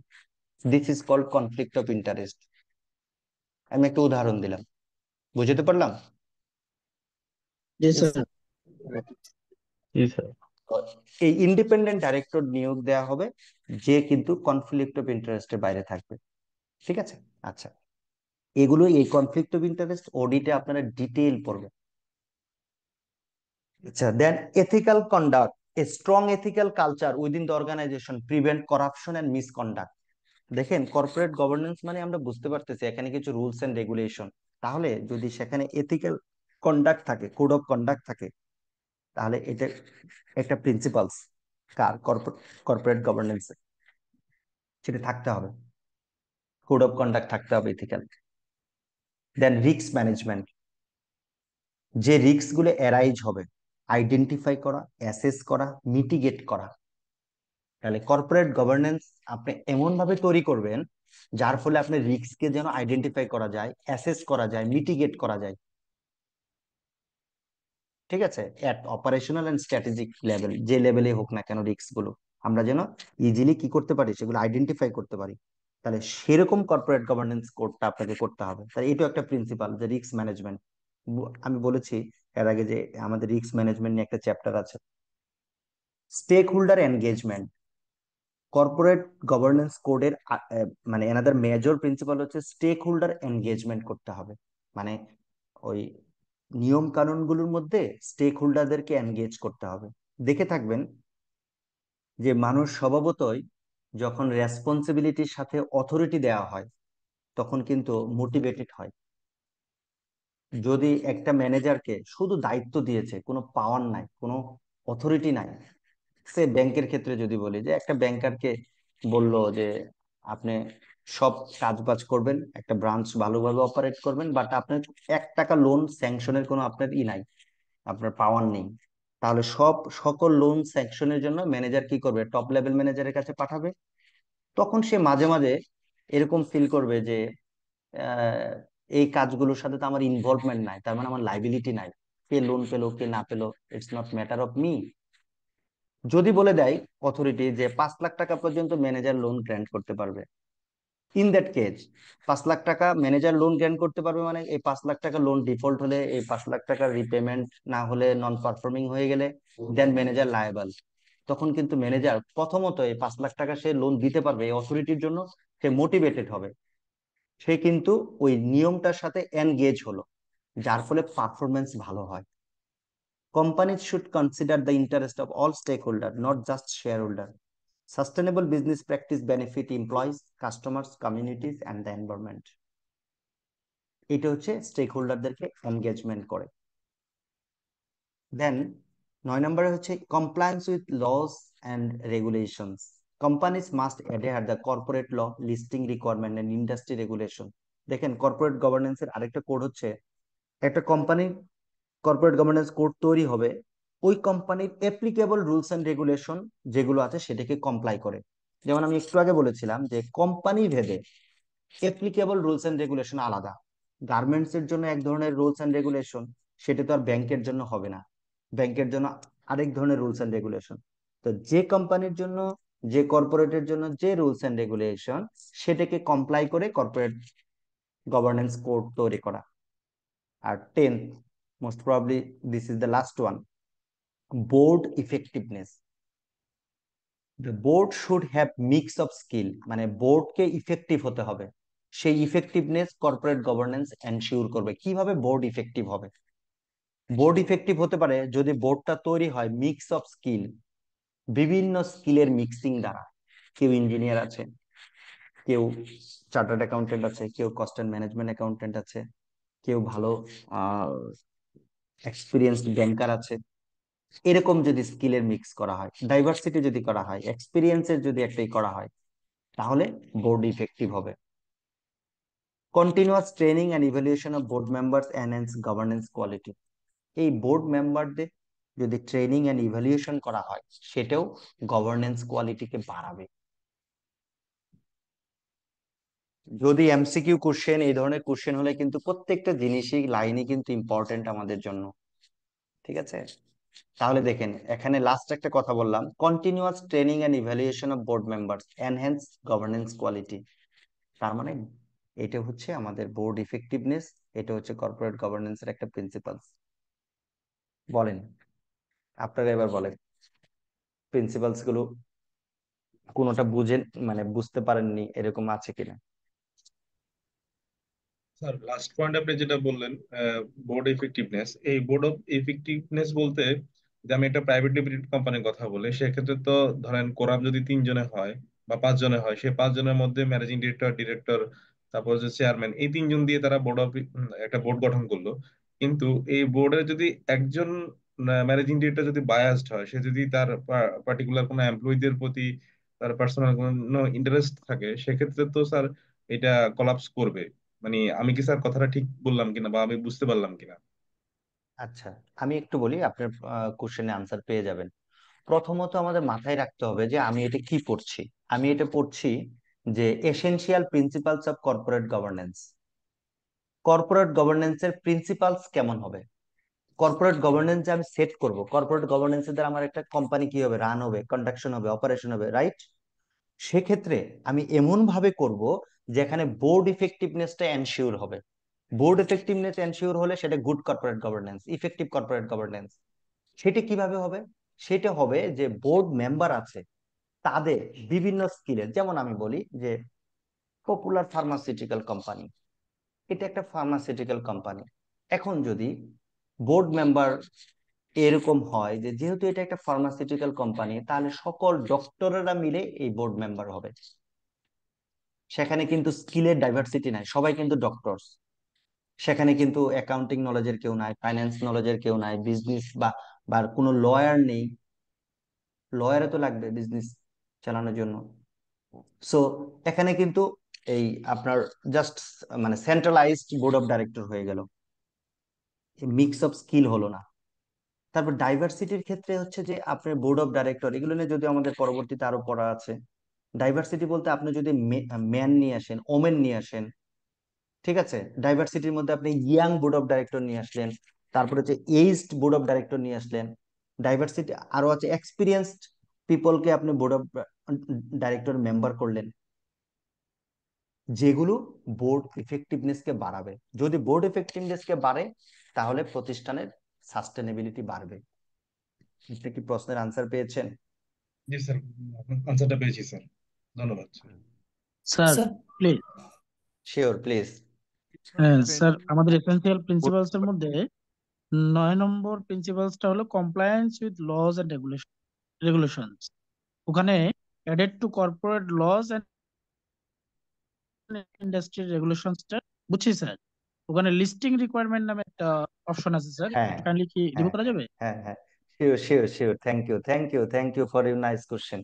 খুবই ভালো লেগেছে। স্যার লিস্টিং রিকোয়ারমেন্ট হচ্ছে যে, আচ্ছা আরেকটু বলে নেই, আপনার আইসিএমবি স্টার্ট আপ তো, আপনি দুই ধরনের কোম্পানি শুনে থাকবেন, লিস্টেড, নন লিস্টেড। লিস্টেড মানে হ্যাঁ স্যার। হচ্ছে যেটা ক্যাপিটাল মার্কেটের সাথে লিস্টেড। ক্যাপিটাল মার্কেট আমাদের কি? আমাদের দুইটা ক্যাপিটাল মার্কেট আছে, একটা ডিএসসি হচ্ছে ঢাকা সিএসসি। স্টক এক্সচেঞ্জ, হ্যাঁ এক্স্যাক্টলি, আরেকটা এটা হচ্ছে মানে চিটাগং স্টক এক্সচেঞ্জ। জি স্যার। এই ক্যাপিটাল মার্কেটের সাথে যে কোম্পানিটা লিস্টেড তাদেরকে আমরা বলবো লিস্টেড কোম্পানি, আর যারা লিস্টেড না তাদেরকে আমরা বলবো নন লিস্টেড। এখন আপনি যখন লিস্টেড হবেন, দেখেন আপনি কিন্তু এখন ICMAB listed student, registered student, অ্যাডমিশনের মাধ্যমে আপনি লিস্টেড স্টুডেন্ট হয়েছেন। এখন কিন্তু আপনি আইসিএমএবি যে রিকোয়ারমেন্টসটা দেবে, যেমন আজকে 7:45 ক্লাস দিয়েছে, এটা কি আপনি মেনেছেন না? জি স্যার। আইসিএমএবি যদি বলতো যে আজকে 7:45 ক্লাস হবে না, 8:45 ক্লাস হবে, সেটা আপনাকে মানতে হবে না? অবশ্যই স্যার। তাহলে যখনই আপনি লিস্টেড হবেন তখন ওই লিস্টেডের কি রিকোয়ারমেন্ট আছে সেটাও আপনাকে মানতে হবে, সেই অনুযায়ী আপনাকে কর্পোরেট গভর্নেন্স কোডটা আপনাকে তৈরি করতে হবে। ক্লিয়ার? Okay sir. জি স্যার, থ্যাংক ইউ। এনিবডি? হ্যাঁ স্যার, আপনার বোর্ড মেম্বারদের ট্রেনিং বলতে কি কন্টিনিউয়াস শেয়ারিং ইনফরমেশনটা বোঝাচ্ছেন? সরি, আবার একটু বলেন। Board member? হ্যাঁ, continuous training and evaluation of board members, যেটা 10 নম্বর পার্টে বলেছেন, হ্যাঁ হ্যাঁ এটা দ্বারা হ্যাঁ। কি বোঝাচ্ছে যে কন্টিনিউয়াসলি অথেন্টিক ইনফরমেশন শেয়ারিং করাটা বোর্ড মেম্বারদের? না, অথেন্টিক ইনফরমেশন না। দেখেন আমাদের বিজনেস তো প্রতিনিয়ত চেঞ্জ হচ্ছে, তাই না? জি। কন্টিনিউ চেঞ্জ হচ্ছে। এখন এই চেঞ্জিং এখন কিসের দ্বারা চেঞ্জ হচ্ছে? আইটির দ্বারা বেশি চেঞ্জ হচ্ছে। এখন রোবোটিক্স, আর্টিফিশিয়াল ইন্টেলিজেন্স, এগুলো কিন্তু আমাদের বিজনেসকে কিন্তু কন্টিনিউ চেঞ্জ করছে। এখন হচ্ছে যে তাহলে এই বোর্ড মেম্বারকে যদি আপনি এই নতুন কনসেপ্ট আর্টিফিশিয়াল ইন্টেলিজেন্সের সাথে যদি আপনি পরিচিত করায় দেন, তাহলে তখন তারা স্ট্র্যাটেজিক হতে পারবে, আরো ভালো সিদ্ধান্ত নিতে পারবে। বুঝতে পারলাম? জি। তাহলে মানে বোর্ড যদি আপডেট ভালো বুঝতে পারে তাহলে বোর্ড ইফেক্টিভনেস বাড়বে না কমবে? বাড়বে।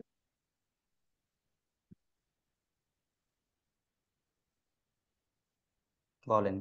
বোর্ড যদি ভালো বুঝতে পারে, রিয়েলাইজ করতে পারে তার ট্রেনিং এর মাধ্যমে, ঠিক আছে, তাহলে বোর্ড ইফেক্টিভনেস বাড়বে না কমবে? অবশ্যই বাড়বে। অবশ্যই বাড়বে। জি। হ্যাঁ, সেটা আপনার আমার আমার আমার গভর্নেন্স কোয়ালিটিকে বাড়াবে। এটা অ্যাকচুয়ালি কি জানেন, কর্পোরেট গভর্নেন্স হচ্ছে একটা রাষ্ট্রের যে গভর্নেন্স থাকে। আমাদের রাষ্ট্রের গভর্নেন্স কোনগুলো? রাষ্ট্রের গভর্নেন্স প্রথমত হচ্ছে একটা কনস্টিটিউশন, এর সাথে কিছু উইং আছে। হ্যাঁ, যত প্রতিষ্ঠান আছে সেগুলোর উইং আছে।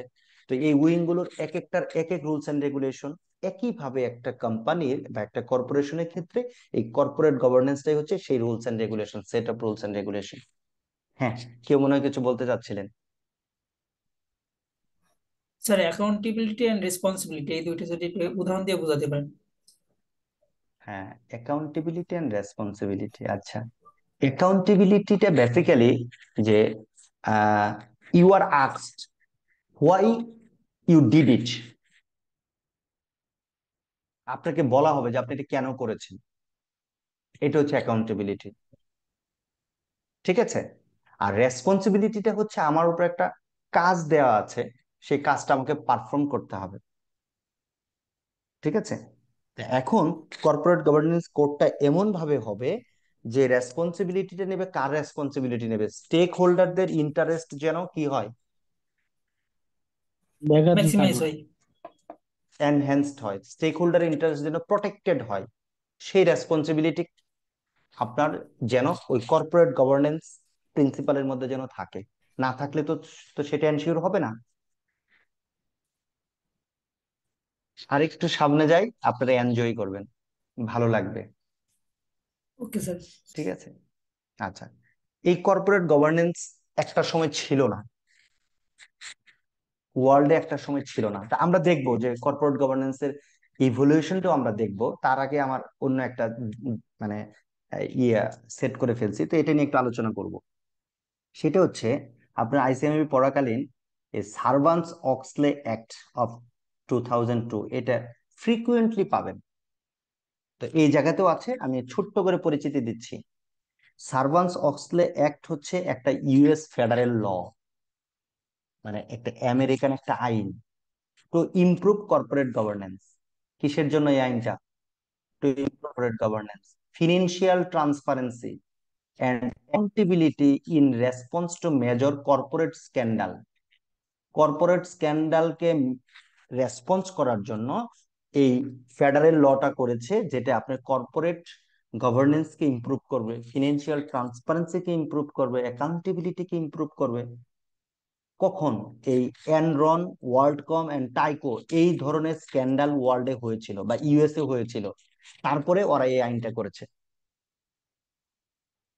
এই আইনের কি অবজেক্টিভটা হচ্ছে প্রিভেন্ট কর্পোরেট ফ্রড যেন না হতে পারে, এই আইন সে সুরক্ষা দেবে। দেন সার্ভান্টস-অক্সলে অ্যাক্ট ইনক্রিজ ফিনান্সিয়াল ট্রান্সপারেন্সি বাড়াবে। স্ট্রেনদেন ইন্টারনাল কন্ট্রোল নামে আমাদের কিন্তু কর্পোরেট গভর্নেন্স একটা চ্যাপ্টার আছে, ডিটেইল আলোচনা আছে, আমরা করব। কারণ ইন্টারনাল কন্ট্রোল এটা কর্পোরেট গভর্নেন্সের একটা পার্ট, এইটাকে স্ট্রেনদেনিং করবে এই অ্যাক্ট। আরেকটা হচ্ছে hold executives accountable for financial statement. এই যে ফিনান্সিয়াল স্টেটমেন্ট যেটা তৈরি হবে, ফিনান্সিয়াল স্টেটমেন্ট বলতে আমরা কি বুঝি? ফিনান্সিয়াল স্টেটমেন্টের মধ্যে কি কি আছে? ফিনান্সিয়াল স্টেটমেন্টের মধ্যে আছে আমাদের ইনকাম স্টেটমেন্ট, তারপর হচ্ছে balance sheet, statement of financial position, statement balance of sheet, financial cash position. Flow, cash thank flow you, thank you, statement, thank you, thank you, খুবই ভালো ব্যালেন্স শিট, লাগছে। Cash flow. এখন আর balance sheet বলে না, হ্যাঁ, জি, statement of statement of financial financial position, position. হ্যাঁ, ক্যাশ ফ্লো স্টেটমেন্ট। মোট 5টা মনে হয় না sir? Change in owner security, যাই হোক, আপাতত হ্যাঁ, changes in honour security, nice. লাস্টে মনে হয় টিকা আছে, তো তো তো নোটস, এই তো নোটস। আমাদের এই সার্ভান্টস-অক্সলে অ্যাক্ট এটা এই ট্রান্সপারেন্সিকে বাড়াবে। হ্যাঁ, তা আমরা একটু দেখবো যে এনরোলের স্ক্যাম কি হয়েছে, এই জিনিসগুলো আমরা পরবর্তীতে আছে। আরেকটা রিপোর্ট আছে, ক্যাডবেরি রিপোর্ট, এটাও কর্পোরেট গভর্নেন্স রিলেটেড একটা রিপোর্ট। এটা হচ্ছে ইউকে, ওরা এটা পাবলিশ করেছে 1992 সালে। Is one of the most influential reports on corporate governance. It was developed in response to financial scandal. ওই যে ওদের ওখানেও ইউকেতেও যখন আপনার স্ক্যান্ডাল গুলো হয়, তার পরবর্তীতে এই রিপোর্টটা করে, ক্যাডবেরি রিপোর্টটা করে, like Maxwell scandal, and aim to improve standards to company leadership, financial reporting and accountability. বাংলাদেশেও তো প্রচুর স্ক্যান্ডাল আছে, তাই না? আচ্ছা, তো সেগুলো আমি একটু আলোচনা করব। হ্যাঁ, আর দেখেন, এটা যেহেতু একটা গভর্নেন্স, আমি জাস্ট আপনাদের সাথে একটা বিষয় আলোচনা করে নেই। এইটা আলোচনা করতে যে কিছু বিষয় চলে আসবে যেগুলো সম্পূর্ণ হচ্ছে একাডেমিক আলোচনা, এগুলো মানে কোনো পলিটিক্যাল দৃষ্টিভঙ্গি থেকে আলোচনা না। আমার পার্সোনাল পলিটিক্যাল দৃষ্টিভঙ্গি আছে, আপনার আছে, বাট আমি এই কর্পোরেট গভর্নেন্স পড়াতে যে আমি যে আলোচনাটা আসবে এটা সম্পূর্ণ আনবায়াসডলি হচ্ছে যে একাডেমিক ভিউ পয়েন্ট থেকে এই আলোচনাটা বা ওই এক্সাম্পল গুলো আসবে। আমি বুঝাতে পারলাম? আর আপনারাও যখন এখানে মতামত দিবেন বা কোনো কিছু জিজ্ঞাসা করবেন, সম্পূর্ণ প্রফেশনালি বা একাডেমিক্যালি আপনারা জিজ্ঞাসা করবেন, কোনো পার্সোনাল ভিউ থেকে না। ঠিক আছে? Okay sir. হ্যাঁ, আচ্ছা। তো এই ক্যাডবেরি রিপোর্টের কি অবজেক্টিভটা কি ছিল, কেন এই ক্যাডবেরি রিপোর্টটা ইউকেতে পাবলিশ করেছিল? এটা স্ট্রেনদেনিং corporate governance practice and improve financial transparency, enhance board accountability, বোর্ডের অ্যাকাউন্টেবিলিটি যেন বাড়ে। এবার আমাকে বলেন তো যে বোর্ড কার কাছে অ্যাকাউন্টেবল? শেয়ারহোল্ডারের কাছে। Shareholders and stakeholder. Thank you. Multiple choice আসলে পারবেন। আচ্ছা, তারপর হচ্ছে কি protect share holder and stake holder, Cadbury report দেওয়া হয়েছিল। তো এখানে কিছু মেজর রিকমেন্ডেশন ছিল যেগুলো আপনারা পড়ে নেবেন, আমি আর এগুলো এতটা আলোচনা করছি না, এগুলো বুঝতে পারবেন। মেজর কিছু রিকমেন্ডেশন ছিল, ঠিক আছে? আমি তো এগুলো আপনাদেরকে সব দিয়ে দিব, আপনারা পড়ে নিয়েন। হ্যাঁ, আমি যদি প্রত্যেকটা এইভাবে ধরে ধরে যাই, আমি সিলেবাস কিন্তু শেষ করতে পারবো না। ঠিক আছে? জি স্যার। Okay sir. আচ্ছা, এবার আমাদের ইন্টারেস্টিং চ্যাপ্টারে যাব, সেটা হচ্ছে introduction to corporate governance theory. এই কর্পোরেট গভর্নেন্স এর কিছু থিওরি আছে, এই থিওরি গুলোতে নিয়ে আলোচনা করব যে কি ধরনের থিওরি আছে। অ্যাকচুয়ালি কর্পোরেট গভর্নেন্স যে কোনো থিওরি কি একটা আসলে মেকানিজম বা প্রসেস বা প্রিন্সিপালস যেটা আপনাকে গাইড করবে কি management and control of the corporation. আমরা কর্পোরেট গভর্নেন্স নিয়ে পড়ছি।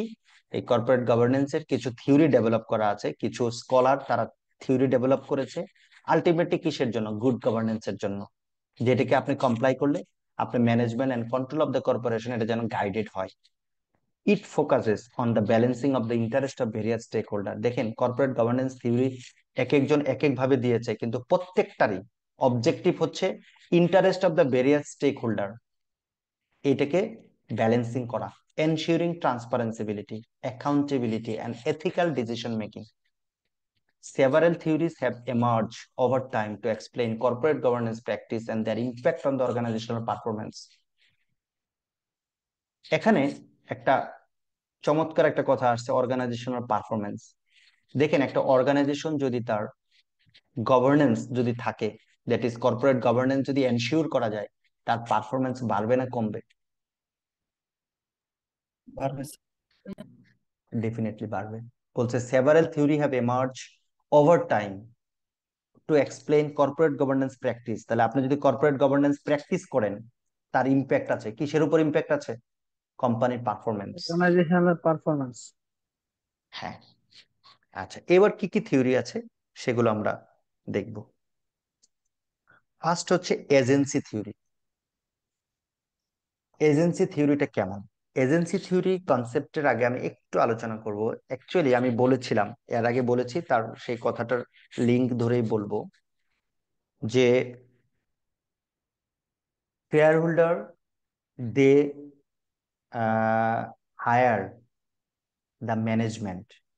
দেখেন গত ক্লাসে বলেছিলাম যে কোম্পানি বা কর্পোরেশনের সাথে একটা ব্যক্তির হচ্ছে যে এটা ব্যক্তির লাইফ আছে, কর্পোরেশনের নাই, কোম্পানির নেই। বাট কোম্পানি কিভাবে চলবে?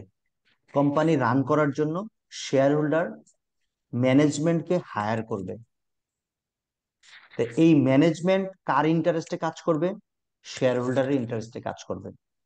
তাহলে এই শেয়ার হোল্ডার যে ম্যানেজমেন্টকে হায়ার করবে, হায়ার করে তাদেরকে কি দেবে? তাদেরকে স্যালারি দেবে। এই স্যালারির বিনিময়ে এই ম্যানেজমেন্ট কাজ করবে কার ইন্টারেস্টে? শেয়ার হোল্ডারের ইন্টারেস্টে। এখন তাহলে আমরা বলতে পারি শেয়ার হোল্ডারকে আমরা প্রিন্সিপাল বলতে পারি। শেয়ার হোল্ডারকে আমরা কি বলতে পারি? প্রিন্সিপাল। সে যাদেরকে নিয়োগ দিচ্ছে, এখন আপনি যখন কাউকে নিয়োগ দিবেন আপনার কাজের জন্য, আপনি তো তাকে বলতেই পারেন সে আমার এজেন্ট। এজেন্ট কার কাজ করবে? Principal sir. ওনারের হ্যাঁ, কাছে। ইলেকশনের সময় দেখেন না এজেন্ট থাকে ভোটার কেন্দ্রে, তো জি সেখানে এজেন্ট ওই ক্যান্ডিডেটের পক্ষে কাজ করে। তার মানে ক্যান্ডিডেট প্রিন্সিপাল, যে নিয়োগ দেবে সে প্রিন্সিপাল, আর যে নিয়োগ প্রাপ্ত হবে সে এজেন্ট। তাহলে এজেন্ট কারা? Manager, executives. তার মানে managing director agent, general manager agent, deputy general manager agent, তারপর হচ্ছে ম্যানেজার তারা এজেন্ট, অ্যাসিস্ট্যান্ট ম্যানেজার তারা হচ্ছে এজেন্ট। তাদেরকে নিয়োগ দিয়ে তাদেরকে হায়ার করেছে কে? Shareholder, shareholder. Run করার জন্য। তাহলে রিলেশনশিপটা আমরা এইভাবে দেখছি যে প্রিন্সিপাল আর এজেন্ট। এখন প্রিন্সিপাল নিয়োগ দিয়েছে এজেন্টকে তার ইন্টারেস্টে কাজ করার জন্য, কিন্তু এজেন্ট এসে তার ইন্টারেস্টে কাজ করছে না, তার নিজের ইন্টারেস্টে কাজ করছে। তখনই দুই পক্ষের মধ্যে, দুইটা পার্টিসের মধ্যে কনফ্লিক্ট ক্রিয়েট হবে। কিভাবে? প্রিন্সিপাল সে কি চায়, শেয়ার হোল্ডার সে কি চায়? সে ম্যাক্সিমাম ডিভিডেন্ড চায়। সে ডিভিডেন্ড কিভাবে পাবে? সে ডিভিডেন্ড পাবে তার যদি প্রফিট ম্যাক্সিমাইজড হয়। এই কনসেপ্টটা ছিল প্রফিট ম্যাক্সিমাইজেশন, এটা ওল্ড কনসেপ্ট। নতুন কনসেপ্ট হচ্ছে ওয়েলথ ম্যাক্সিমাইজেশন। এখন শেয়ার হোল্ডারের এক্সপেকটেশন হচ্ছে যে আমার শেয়ারের প্রাইস কিভাবে বাড়বে। আমার ওয়েলথ ম্যাক্সিমাইজ হলে শেয়ারের প্রাইস বাড়ে, তা আমার শেয়ার প্রাইস কিভাবে বাড়বে? এই জন্য আমার এজেন্ট সব সময় কাজ করবে যে আমার শেয়ারের প্রাইস কিভাবে বাড়বে। আচ্ছা, এজেন্ট শেয়ারের প্রাইস বাড়িয়ে সে মনে করলো যে আমার শেয়ারের প্রাইস বাড়িয়ে তো আমার লাভ নাই, আমি আমার ইন্টারেস্টে যদি কাজ করি তাহলে আমার জন্য কাজ হবে। তাহলে এই দুইটার মধ্যে কনফ্লিক্ট হয়ে গেল। এই কনফ্লিক্টকে বলে এজেন্সি প্রবলেম। এই কনফ্লিক্টকে কি বলে? Agency problem. প্রবলেম। এই এজেন্সি প্রবলেম যখন ক্রিয়েট হয়ে যায় তখন এজেন্সি প্রবলেমটাকে রিজলভ করা লাগে, এটাকে সলভ করা লাগে। সলভ করতে যে কিছু কস্ট হয়, তাকে বলে এজেন্সি কস্ট। এটাই হচ্ছে এজেন্সি থিওরির মূল বৈশিষ্ট্য। আচ্ছা, এবার দেখি এখানে আমাদের কি কি আছে। দেখেন, Michael Jensen and William Meckling 1976 সালে এই এজেন্সি থিওরিটা করেছিল ডেভেলপ, যেখানে conflict between principal means share holder and owner and agents manager and executive, since manager may act in their own interest, যেহেতু ম্যানেজার তার নিজের ইন্টারেস্টে কাজ করবে, rather than maximising shareholder wealth. Corporate governance mechanism like board oversight, executive compensation, and audits are needed to align the interest. Corporate governance এর মেকানিজমের মধ্যে board oversight, executive compensation and audits এগুলো দরকার। কিসের জন্য দরকার? এই ইন্টারেস্টটাকে মেইনটেইন করার জন্য। কিন্তু যখন আপনার এই যে দেখেন অডিট একটা শব্দ আসছে, আমি যদি অডিটটা রাখি, অডিট কি করবে? অডিট করে, অডিট যদি থাকে তখন কিন্তু এই এজেন্ট তার ইন্টারেস্টে কাজ করতে পারবে না। তাহলে এখন অডিট যখন রাখতে হলো, তাহলে অডিট রাখার জন্য তো কি হলো, যে আমার যেন এই এজেন্সি প্রবলেমটা যেন ক্রিয়েট না হয়। আমি একটা এক্সাম্পল দিচ্ছি, আমি অডিটর রাখবো যেন আমার এই কনফ্লিক্টটা তৈরি না হয়, কারণ ম্যানেজার বা এজেন্ট প্রিন্সিপালের পক্ষে কাজ করবে, যখন অডিটর থাকবে তখন সে প্রিন্সিপালের পক্ষেই কাজ করবে, তখন তার নিজের জন্য কাজ করবে না।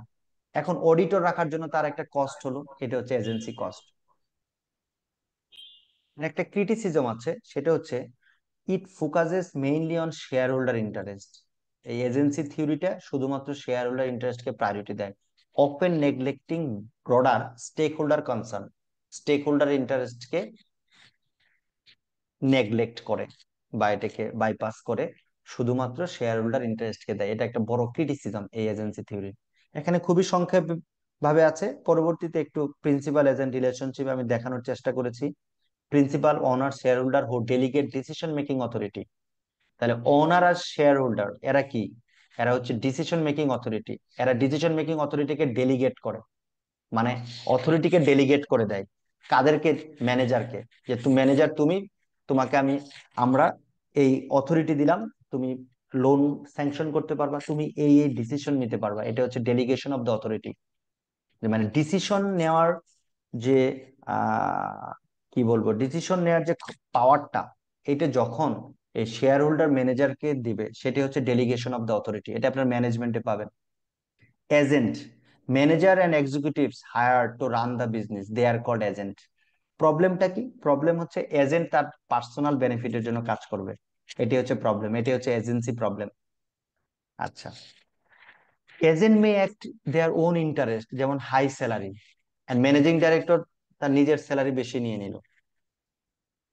এখন তাহলে তো শেয়ার হোল্ডারের শেয়ার প্রাইস তো ম্যাক্সিমাইজ হবে না। For example, a CEO focusing on short term profit to increase their bonus, and তাদেরকে বোনাস দেওয়া হয়, তারা শর্ট টার্ম প্রফিট দেখালো, একটা সিইও দেখে তারা বোনাসটা নিয়ে নিল অফ লং টার্ম গ্রোথ, তাহলে আমার এজেন্সি প্রবলেম ক্রিয়েট হবে। আরেকটা হচ্ছে ইনফরমেশন অ্যাসাইমেট্রি, মানে হচ্ছে আনইকুয়ালিটি ইনফরমেশন। যদি কখনো আপনার এজেন্টের কাছে বেশি ইনফরমেশন থাকে প্রিন্সিপালের চেয়ে, ট্রাই টু আন্ডারস্ট্যান্ড, যে more information available to the agent rather than the principal, তখন কিন্তু এই ম্যানেজার শেয়ার হোল্ডারদেরকে কি করবে? ডিকটেট করবে, ম্যানিপুলেট করবে, তখনই এই এজেন্সি প্রবলেমটা দেখা দিবে। Example, managers manipulating financial report to hide poor performance. এখন একটা অর্গানাইজেশনে খারাপ পারফরমেন্স আছে, কিন্তু সেটাকে হাইড করলো, কারণ এই ইনফরমেশন শেয়ার হোল্ডারের কাছে নেই। এটা হচ্ছে ইনফরমেশন অ্যাসাইমেট্রি। তো এখানে এজেন্সি কস্টের মধ্যে কি, এই যে আমি একটু আগে বলেছিলাম, অডিটর, আপনি যদি অডিট রাখেন সেজন্য তো আপনাকে খরচ করতে হবে। কোনো গভর্নমেন্ট মেকানিজম যদি আপনি মানে চালু করেন, যে গভর্নমেন্টের একটা মেকানিজম আছে, গভর্নেন্স একটা মেকানিজম যদি চালু করেন, যার ফলে যেন কনফ্লিক্টে ক্রিয়েট না হয়, তার মানে আপনি যখন একটা প্রোটেকশন নেবেন, আপনি একটা সিকিউরিটি নেবেন, তাহলে আপনার সিকিউরিটি কি কষ্ট বাড়বে না? সিকিউরিটি কেন নিয়েছেন? ছিনতাই, ডাকাত, এগুলোর কারণে তো আপনি সিকিউরিটি নিয়েছেন। যদি ছিনতাই আর ডাকাত না থাকতো তাহলে তো আপনার সিকিউরিটি নিতে হতো না। ছিনতাই ডাকাত রোধ করার জন্য আপনি সিকিউরিটিটা নিয়েছেন, যার ফলে আপনার সিকিউরিটি কস্ট বেড়েছে। এটি হচ্ছে agency cost. Hiring independent auditors to verify financial statements, তাহলে ইন্ডিপেন্ডেন্ট অডিটর নিয়োগ দিবেন, তাকে স্যালারি দিবেন, তাকে সম্মানী দিবেন। আপনার এই ফাইন্যান্সিয়াল স্টেটমেন্ট কে তৈরি করেছে বলেন তো? ফাইন্যান্সিয়াল স্টেটমেন্ট কে তৈরি করেছে? Auditor auditor. Auditor property audit. ভুল ভুল ভুল ভুল। অ্যাকাউন্টস তৈরি করেছে স্যার। ভুল, authority auditor authority financial accounts statement তৈরি করে না। অ্যাকাউন্ট ম্যানেজার তৈরি দেখেন, করবে আর অডিটর সেটাকে চেক করবে। এজেন্সি লেকচার মিস করে আসছেন, এজেন্ট স্যার সিএফও নিয়োগ লেকচার করবে। মিস করে আসছেন। চিফ ফাইন্যান্সিয়াল অফিসার হচ্ছে ফাইন্যান্সিয়াল স্টেটমেন্ট রেডি করবে। কোথায় যেন আমি ফাইন্যান্সিয়াল স্টেটমেন্ট গুলো লিখলাম? আপনার লেকচার মিস করে আসছেন, তাহলে কিন্তু এমসিকিউ পারবেন না। স্যার ইন্ডিপেন্ডেন্ট ডিরেক্টরের ওখানে কোথায় যেন আমি আসলাম, সিএফও ওই জায়গাতে কিন্তু লেখা আছে। করে ফাইন্যান্সিয়াল স্টেটমেন্ট রেডি করে। ওই জায়গায় বলা আছে কে ফাইন্যান্সিয়াল স্টেটমেন্ট তৈরি করবে, বলেন। Sir board of director. আমি কোথায় যেন লিখে আসলাম, আপনাদের জিজ্ঞাসা করলাম তো, আমি এখন একটু খুঁজে পাচ্ছি না। Agency authority. এর নিচে, তাই না? স্যার সার্ভান্টস অক্সলে অ্যাক্টের নিচে দেখেন। চলে গেলাম স্যার, সার্ভেন্টস আরেকটু অফ পরে। একটা নিচে, হ্যাঁ হ্যাঁ। এই যে এই স্যার যে এখানে hold executives accountable for financial statement, পেয়েছেন? জি স্যার। জি স্যার। Yes sir. তাহলে এক্সিকিউটিভস কে হোল্ড করা হবে, অ্যাকাউন্টেবল করা হবে, কিসের জন্য? ফাইন্যান্সিয়াল স্টেটমেন্ট মেইনটেইনের জন্য। তার মানে ফাইন্যান্সিয়াল স্টেটমেন্ট কে তৈরি করবে? এক্সিকিউটিভ। এক্সিকিউটিভস। এক্সিকিউটিভ বলতে ঠিক স্যার আছে, এখানে সিইও কে বোঝাচ্ছে, চিফ এক্সিকিউটিভ অফিসারকে বোঝানো হচ্ছে স্যার। এক্সিকিউটিভ এখন বলতে ফাইন্যান্সিয়াল স্টেটমেন্টে যারা সাইন করবে তারাই, ফাইন্যান্সিয়াল স্টেটমেন্টে চিফ এক্সিকিউটিভের সাইন থাকতে পারে, ফাইন্যান্সিয়াল স্টেটমেন্টে সিএফওর সাইন থাকতে পারে, স্যার ঠিক আছে? নরমালি যে সাইন করবে, ফাইন্যান্সিয়াল স্টেটমেন্টে হচ্ছে যে এটা তৈরি করবে, এক্সিকিউটিভ। স্যার স্যার ফাইন্যান্সিয়াল স্টেটমেন্টে তো মানে ম্যানেজিং আমাদের ডিরেক্টর অডিট যেটা যেটা আমরা হয় এগুলো স্যার ম্যানেজিং সিএফও, ডিরেক্টর এবং ডাইরেক্টরের সাইন থাকে। একদম ম্যানেজিং ডিরেক্টরের সাইন থাকে, হ্যাঁ, মেনশন ম্যানেজিং আর ডিরেক্টর তো সে হচ্ছে এক্সিকিউটিভ। ম্যানেজিং ডিরেক্টর, ম্যানেজারের সিগনেচার থাকে। সে তো এক্সিকিউটিভ। স্যার এখানে ফাইন্যান্সিয়াল মানে স্টেটমেন্ট তৈরি করবে বলতে এটা কি বোঝাচ্ছে, কি এটা কি ওইটা কি প্রিপেয়ার যে করবে সে, নাকি তৈরি করা বলতে এখানে কি বোঝাচ্ছে? এটা আবার তো বলেন সিএফও আবুল। করবে, অ্যাকাউন্টসের সিএফও মেইনলি ক্রিয়েট করবে এবং বোর্ড অফ ডিরেক্টরদের সাইন থাকবে, যেমন ম্যানেজিং ডিরেক্টর, চেয়ারম্যান। হ্যাঁ, থাকবে, সাইন থাকবে। আচ্ছা, আমি সিটেট বলছিলাম মানে এটা মানে কি আমরা ওই ইয়েতে বোঝাচ্ছে, না এটা যাই, কি প্রিপেয়ার করা বোঝাচ্ছে? ডিবেটে না যাই। প্রিপেয়ার করা স্যার আমি মানে, সরি বলছিলাম আমি এখানে বুঝিনি, তৈরি আপনি করা আবার একটু বলতে কি বলেন। আবুল বোঝাচ্ছে? কালাম ভাই আবার বলেন। তৈরি করা বলতে প্রিপেয়ার স্যার করা, কি বোঝাচ্ছে, প্রিপেয়ার এটা কি মানে প্রিপেয়ার করা ইনকাম বোঝাচ্ছে? স্টেটমেন্ট তৈরি করবে। হ্যাঁ, কিন্তু এখানে তো ডেফিনেটলি ডেফিনেটলি ইনকাম ডাইরেক্টর বা স্টেটমেন্ট। এক্সিকিউটিভ ডাইরেক্টর এরা তো স্টেটমেন্ট তৈরির মানে সাথে অ্যাকাউন্টস ম্যানেজার, ইনভলভ থাকে না। অ্যাকাউন্টস ম্যানেজার তৈরি ওরা করবে। অ্যাপ্রুভ তো করে। স্যার আমি নর্মালি যেটা জানি স্যার হচ্ছে সিএফও, অর্গানাইজেশনের যে সিএফও থাকে, chief executive sorry chief financial officer, তিনি হচ্ছে ফাইন্যান্সিয়াল স্টেটমেন্টটা রেডি করে এবং সেটাকে অথরাইজ করে হচ্ছে ডিরেক্টররা।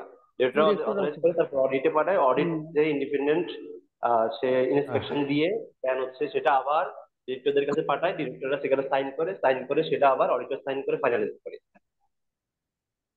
আচ্ছা, অ্যাকচুয়ালি আমি যেটা বলতেছি ভাইয়া, ফাইন্যান্সিয়াল স্টেটমেন্ট তো আমরা অ্যাকাউন্ট্যান্ট ওরা তৈরি করে, বাট ফাইন্যান্সিয়াল সিগনেচারটা কে করে, অ্যাপ্রুভ করে হচ্ছে সিএফও স্যার। সো সিএফও তো যেহেতু সিগনেচার করতেছে মানে উনি এটার অ্যাকাউন্টেবল উনি। সো এক্সিকিউটিভ এক্স্যাক্টলি বলতে ইমরানুল, ফুলটাই বোঝানো হচ্ছে, তাই না? Exactly exactly. শোনেন, আপনার এই দেখেন এখানে সাইন করেছে কারা? Chairman, vice chairman, managing director, company secretary, CFO, ঠিক আছে? এখানে সিএফও এই একটা জিনিসও কাজ করে নাই, তৈরি করেছে তার সকল সাবঅর্ডিনেট। কিন্তু ফ্যাক্ট হচ্ছে এটা সিএফওর সাইনে যাবে বোর্ডের কাছে, এটার জন্য সিএফও লায়েবল। সে কাকে দিয়ে তৈরি করিয়েছে, যদি ভুল হয়ে থাকে সেজন্য CFO liable. Am I clear? একজন ভাই রাইট এটা স্যার, বলেছে, রাইট স্যার, এটাই actually right answer. Right sir. আচ্ছা, এই ডিবেটে আমরা না যাই, এটা একটা খুব একটা জরুরি কোনো ডিবেট না, আমাদের আরো খুব ইন্টারেস্টিং চ্যাপ্টার পড়ে আছে। হ্যাঁ, মূল কথাটাই হচ্ছে যে আমাদের যে ফাইন্যান্সিয়াল স্টেটমেন্ট তৈরি করবে সেই এটা লাইভ মানে যার সাইন থাকবে আমরা তাকে সিগনেটরি হিসেবে আমরা তাকে লায়াবল করব। ঠিক আছে, আচ্ছা কোথায় ছিলাম আমরা? ক্যাডবেরি রিপোর্ট তো পার হয়ে আসছি। এজেন্সি থিওরি, হ্যাঁ এই জায়গাটাতে আমরা আছি। আচ্ছা, তো এজেন্সি কস্ট। আচ্ছা এবার এই এজেন্সি প্রবলেম এটাকে কিভাবে রিডিউস করা যায়, কিভাবে আমরা রিডিউস করতে পারি, সেটা কিছু প্রিকশন যদি আমরা নিই তাহলেই সেটাকে করা যায়। যেমন হচ্ছে পারফরমেন্স বেসড কম্পেনসেশন যদি আমরা দিয়ে থাকি, এই এক্সিকিউটিভদেরকে যদি আমরা বলি যে তোমাদের পারফরমেন্স অনুযায়ী তোমাদেরকে আমরা কম্পেনসেশন দেব, তার মধ্যে একটা হতে পারে স্টক অপশন, যে আমি তোমাকে স্টক দিব, তাহলে যখন শেয়ার দেওয়া হবে তাহলে শেয়ারের প্রাইস বাড়লে তখন কিন্তু সেই এক্সিকিউটিভেরও কিন্তু লাভ হবে। দেয়ারফর কিন্তু সে এবার কিন্তু শেয়ারের প্রাইস বাড়লে আলটিমেটলি এটা হচ্ছে অবজেক্টিভ কার? শেয়ার হোল্ডারের অবজেক্টিভ। তো তাকেও যদি শেয়ারটা দেওয়া হয় তাহলে কিন্তু সে এই মোটিভেশন নিয়ে কাজ করবে। That then second one, corporate governance mechanism. আমরা যদি কর্পোরেট গভর্নেন্সকে এস্টাবলিশ করতে পারি, এই মেকানিজমটা যদি আমরা এস্টাবলিশ করতে পারি, তাহলে আমার এই প্রবলেম গুলো হবে না, কারণ সবাই নিয়মের মধ্যে থাকবে, নিয়মের ব্যত্যয়টা হবে না। Then regulation and audit to improve the transparency. যদি বিভিন্ন যে অ্যাপ্লিকেবল রুলস এন্ড রেগুলেশন আছে এন্ড অডিট, এগুলো যদি আমরা কমপ্লাই করতে পারি, এগুলো যদি আমরা ইমপ্লিমেন্ট করতে পারি, তাহলে আপনার ট্রান্সপারেন্সি বাড়াবে। ট্রান্সপারেন্সি যেখানে থাকবে সেখানে কোনো কনফ্লিক্ট থাকবে না। তো এই this are the way you can reduce the agency problem. ঠিক আছে, বাট এজেন্সি প্রবলেম রিডিউস করতে যে আমাদের এজেন্সি কস্ট হয়ে যায়। ঠিক আছে, আচ্ছা এবার আমরা এজেন্সি এই থিওরিটা একটু ডিটেইল পড়েছি, এই জন্যই পড়েছি যে আমি আপনাদেরকে কিছু কোশ্চেন প্যাটার্ন দেখাবো। ঠিক আছে, হোপফুলি আপনারা পারবেন। যেমন এমসিকিউ কোশ্চেন, এমসিকিউ কোশ্চেন যদি হয় এজেন্সি থিওরি থেকে, দেখেন তো, what is the primary focus of agency theory? দেখতে পাচ্ছেন স্ক্রিন?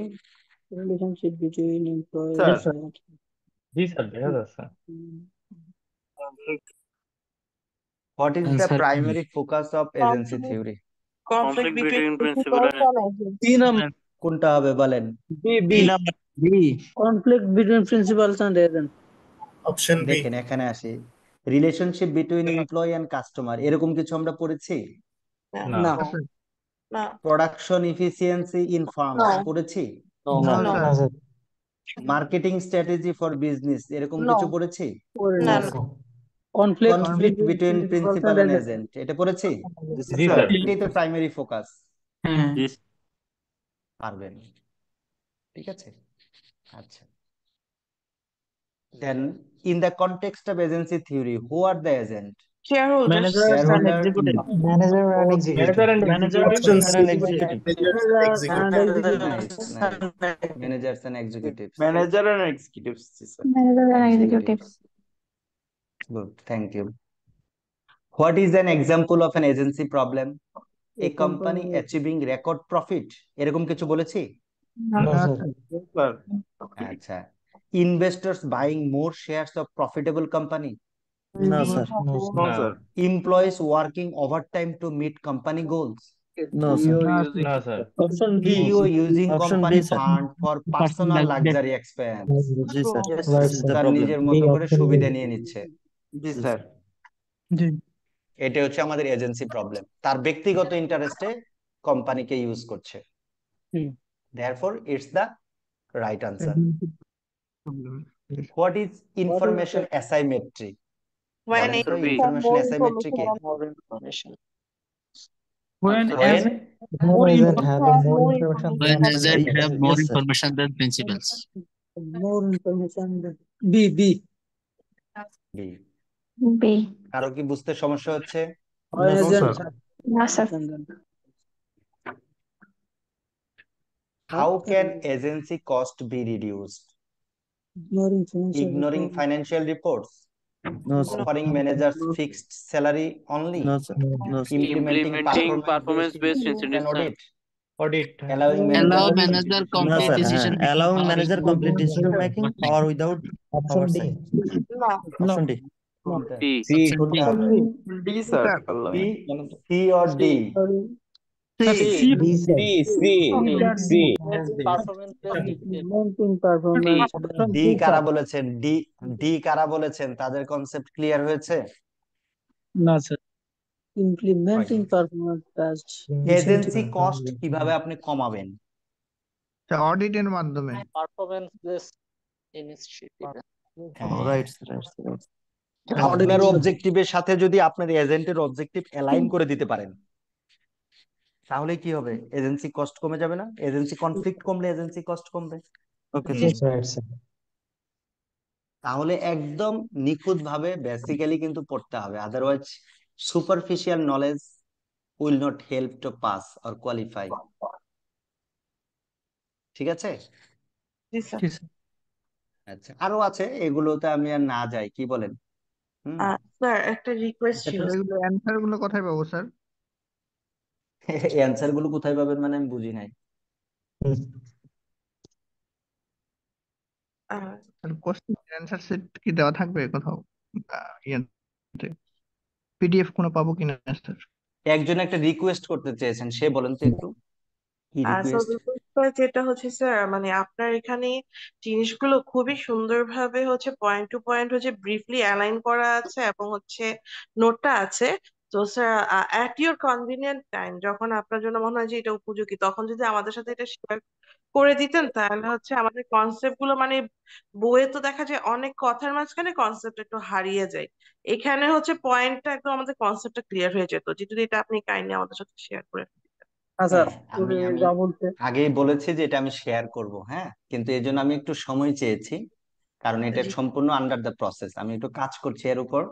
জি হ্যাঁ, স্যার কারণ আপনাদের হাতে যে জিনিসটা যাবে সেটা যেন অনেক প্রিসাইজ ইভেন 100% অ্যাকুরেট আমরা জিনিস যেন হয়। স্যার ইনিশিয়ালি কি তাহলে আমরা বই থেকে ইয়া করা শুরু করবো তাইলে স্যার হ্যাঁ হ্যাঁ রেগুলার হ্যাঁ হ্যাঁ হ্যাঁ, ওই যে, হ্যাঁ আমি তো শেয়ার করেছি না আপনার ওই বইটা আইসিএম ম্যানুয়ালটা আমি শেয়ার করেছি, তো জি স্যার। এটাও আমি শেয়ার করব, আমাকে একটু just let me allow some times. Thank you sir, thank you sir, অবশ্যই।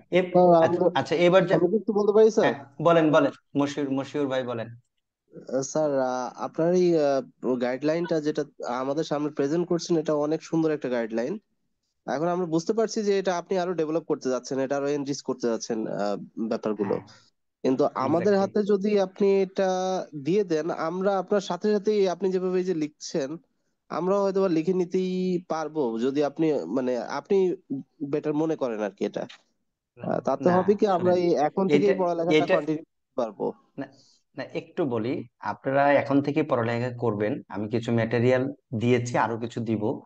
এটা কেন দিচ্ছি না, এটা যে আপনাদের হাতে দিলে এটা আর আপনাদের কন্ট্রোলে থাকবে না, এটা চলে যাবে ফটোকপির দোকানে, এই ফটোকপি দোকান থেকে এটা কোথায় যাবে, মানে মিনিমাম কন্ট্রোল আপনার কাছে আমার কাছে কারো কাছেই থাকবে না।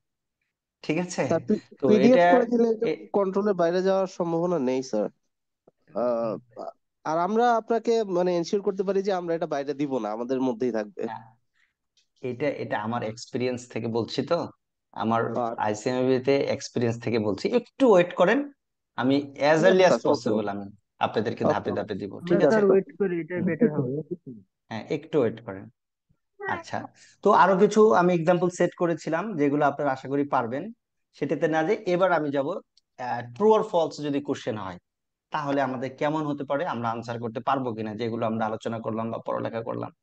দেখি প্রথমটায় আছে, agency theory focuses on the relationship between managers and customers. Managers and shareholders. managers and principals. Managers and হ্যাঁ, প্রিন্সিপাল।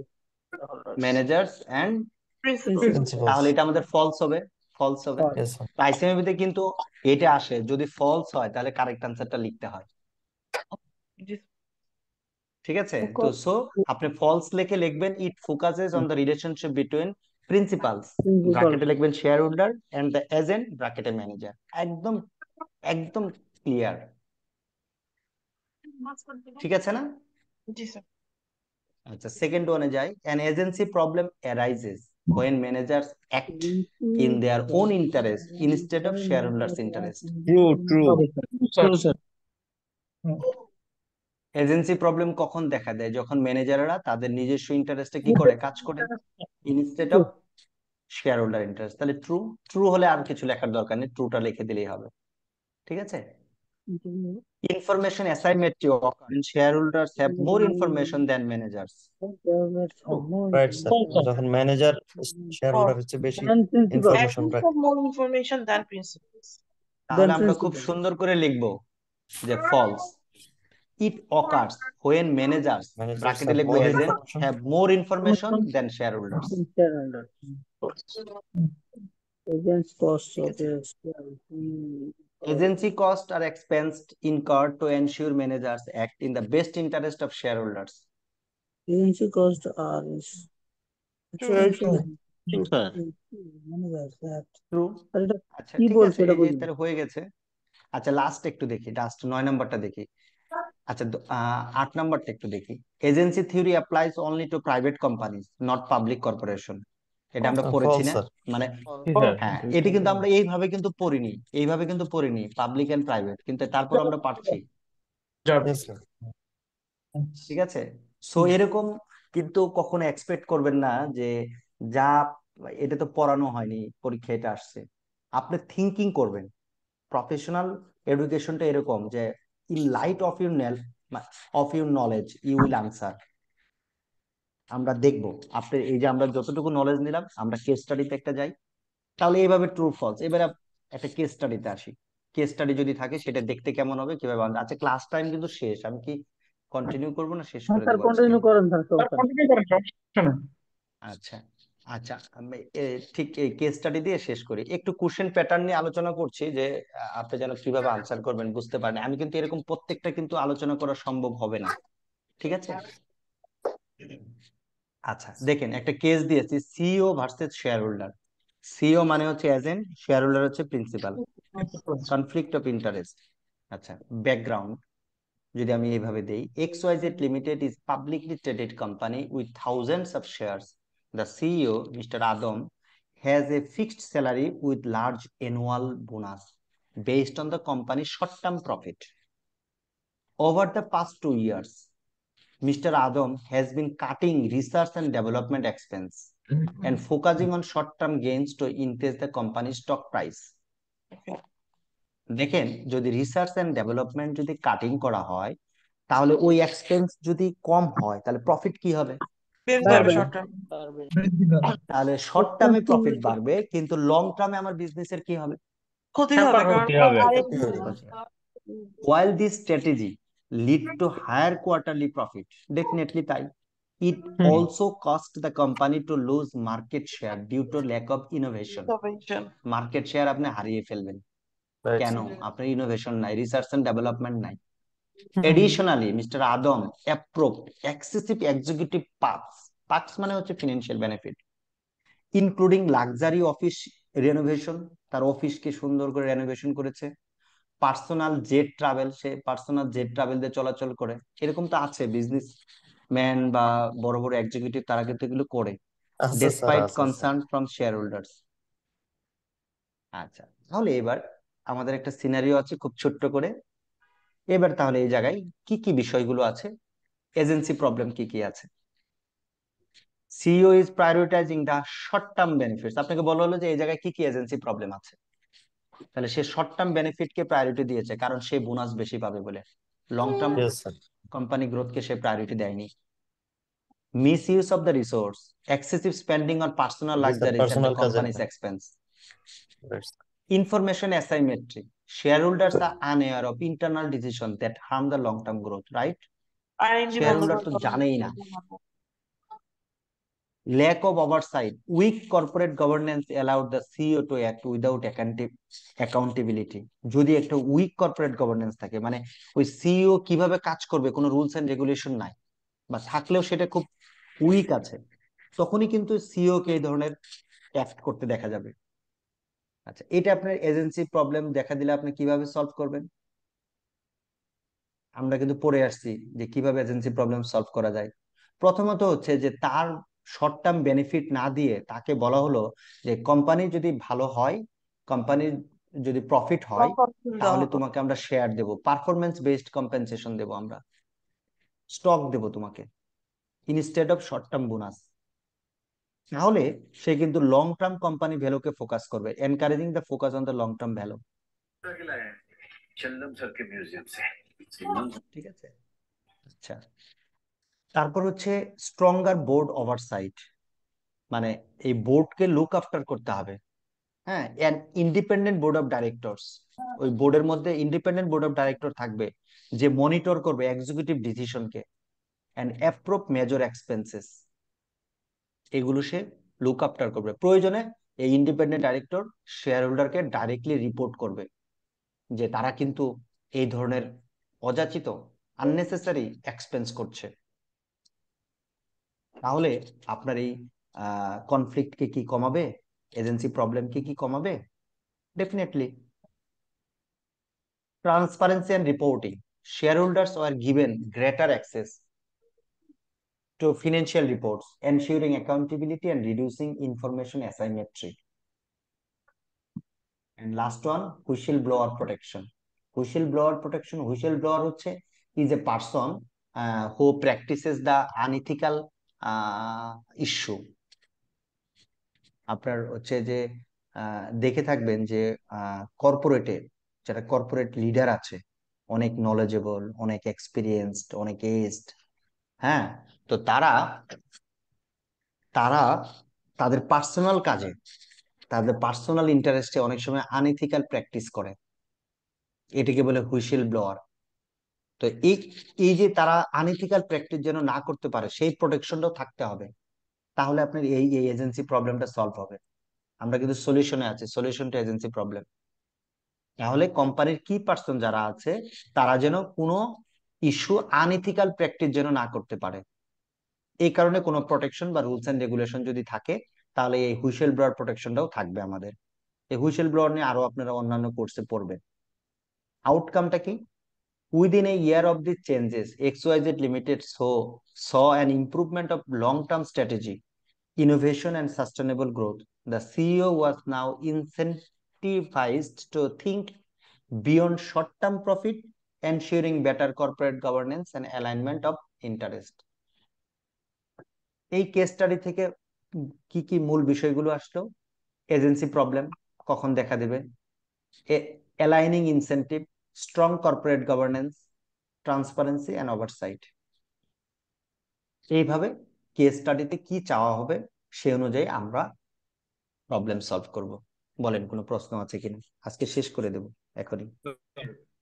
এখানে যেমন এই যে কেস স্টাডিটা দেওয়া হয়েছে, আমাদের আনসারটা শুরু হবে প্রবলেম আইডেন্টিফিকেশন দিয়ে, তারপর স্যার নিচের না দিকে আর কি না, জানি। প্লিজ প্লিজ প্লিজ প্লিজ, আপনাকে এই কেস স্টাডিটা যখন পড়বেন তার সাথে আপনি যে পড়ালেখা করেছেন সেটা দিয়ে এটাকে ক্রিটিক্যালি অ্যানালাইসিস করবেন।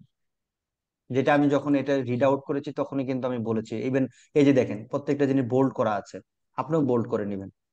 তারপরে কেস স্টাডিতে কি চাওয়া হয়েছে, যে আইডেন্টিফাই দ্য এজেন্সি প্রবলেম, তাহলে আপনি তখন এজেন্সি প্রবলেম গুলো আইডেন্টিফাই করবেন।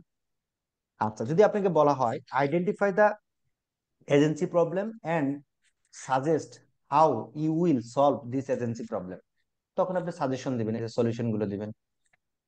যেটা চাওয়া হবে সেটা, এখন কি চাওয়া হবে সেটা তো আর ওইভাবে বলা এইটাই যাবে আমি না। বলতে বাট পারি, আমি কি তাহলে মানে যতটুকু চাইবে আমি শুধু ততটুকুই আনসার টু দা পয়েন্টে লিখবো।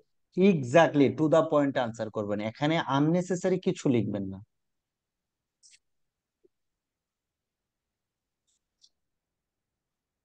Thank you sir. Okay sir, thank you sir. তাহলে আজকে ক্লোজ করে দিচ্ছি। স্যার অনেক ধন্যবাদ। Thank you sir. ধন্যবাদ স্যার, ক্লাস অনেক ভালো ছিল, অনেক ভিভিড ছিলাম আমরা সবাই। নেক্সট উইকে দেখা হবে। হ্যাঁ, সবাই ভালো থাকবেন। আর আমি খুব দ্রুতই আমি আপনাদের সাথে শেয়ার করব এই ম্যাটেরিয়ালস গুলো, যেন আপনারা পড়তে পারেন। জি স্যার, ধন্যবাদ। আসসালামু আলাইকুম। Good night. Good night sir. ওয়ালাইকুম আসসালাম।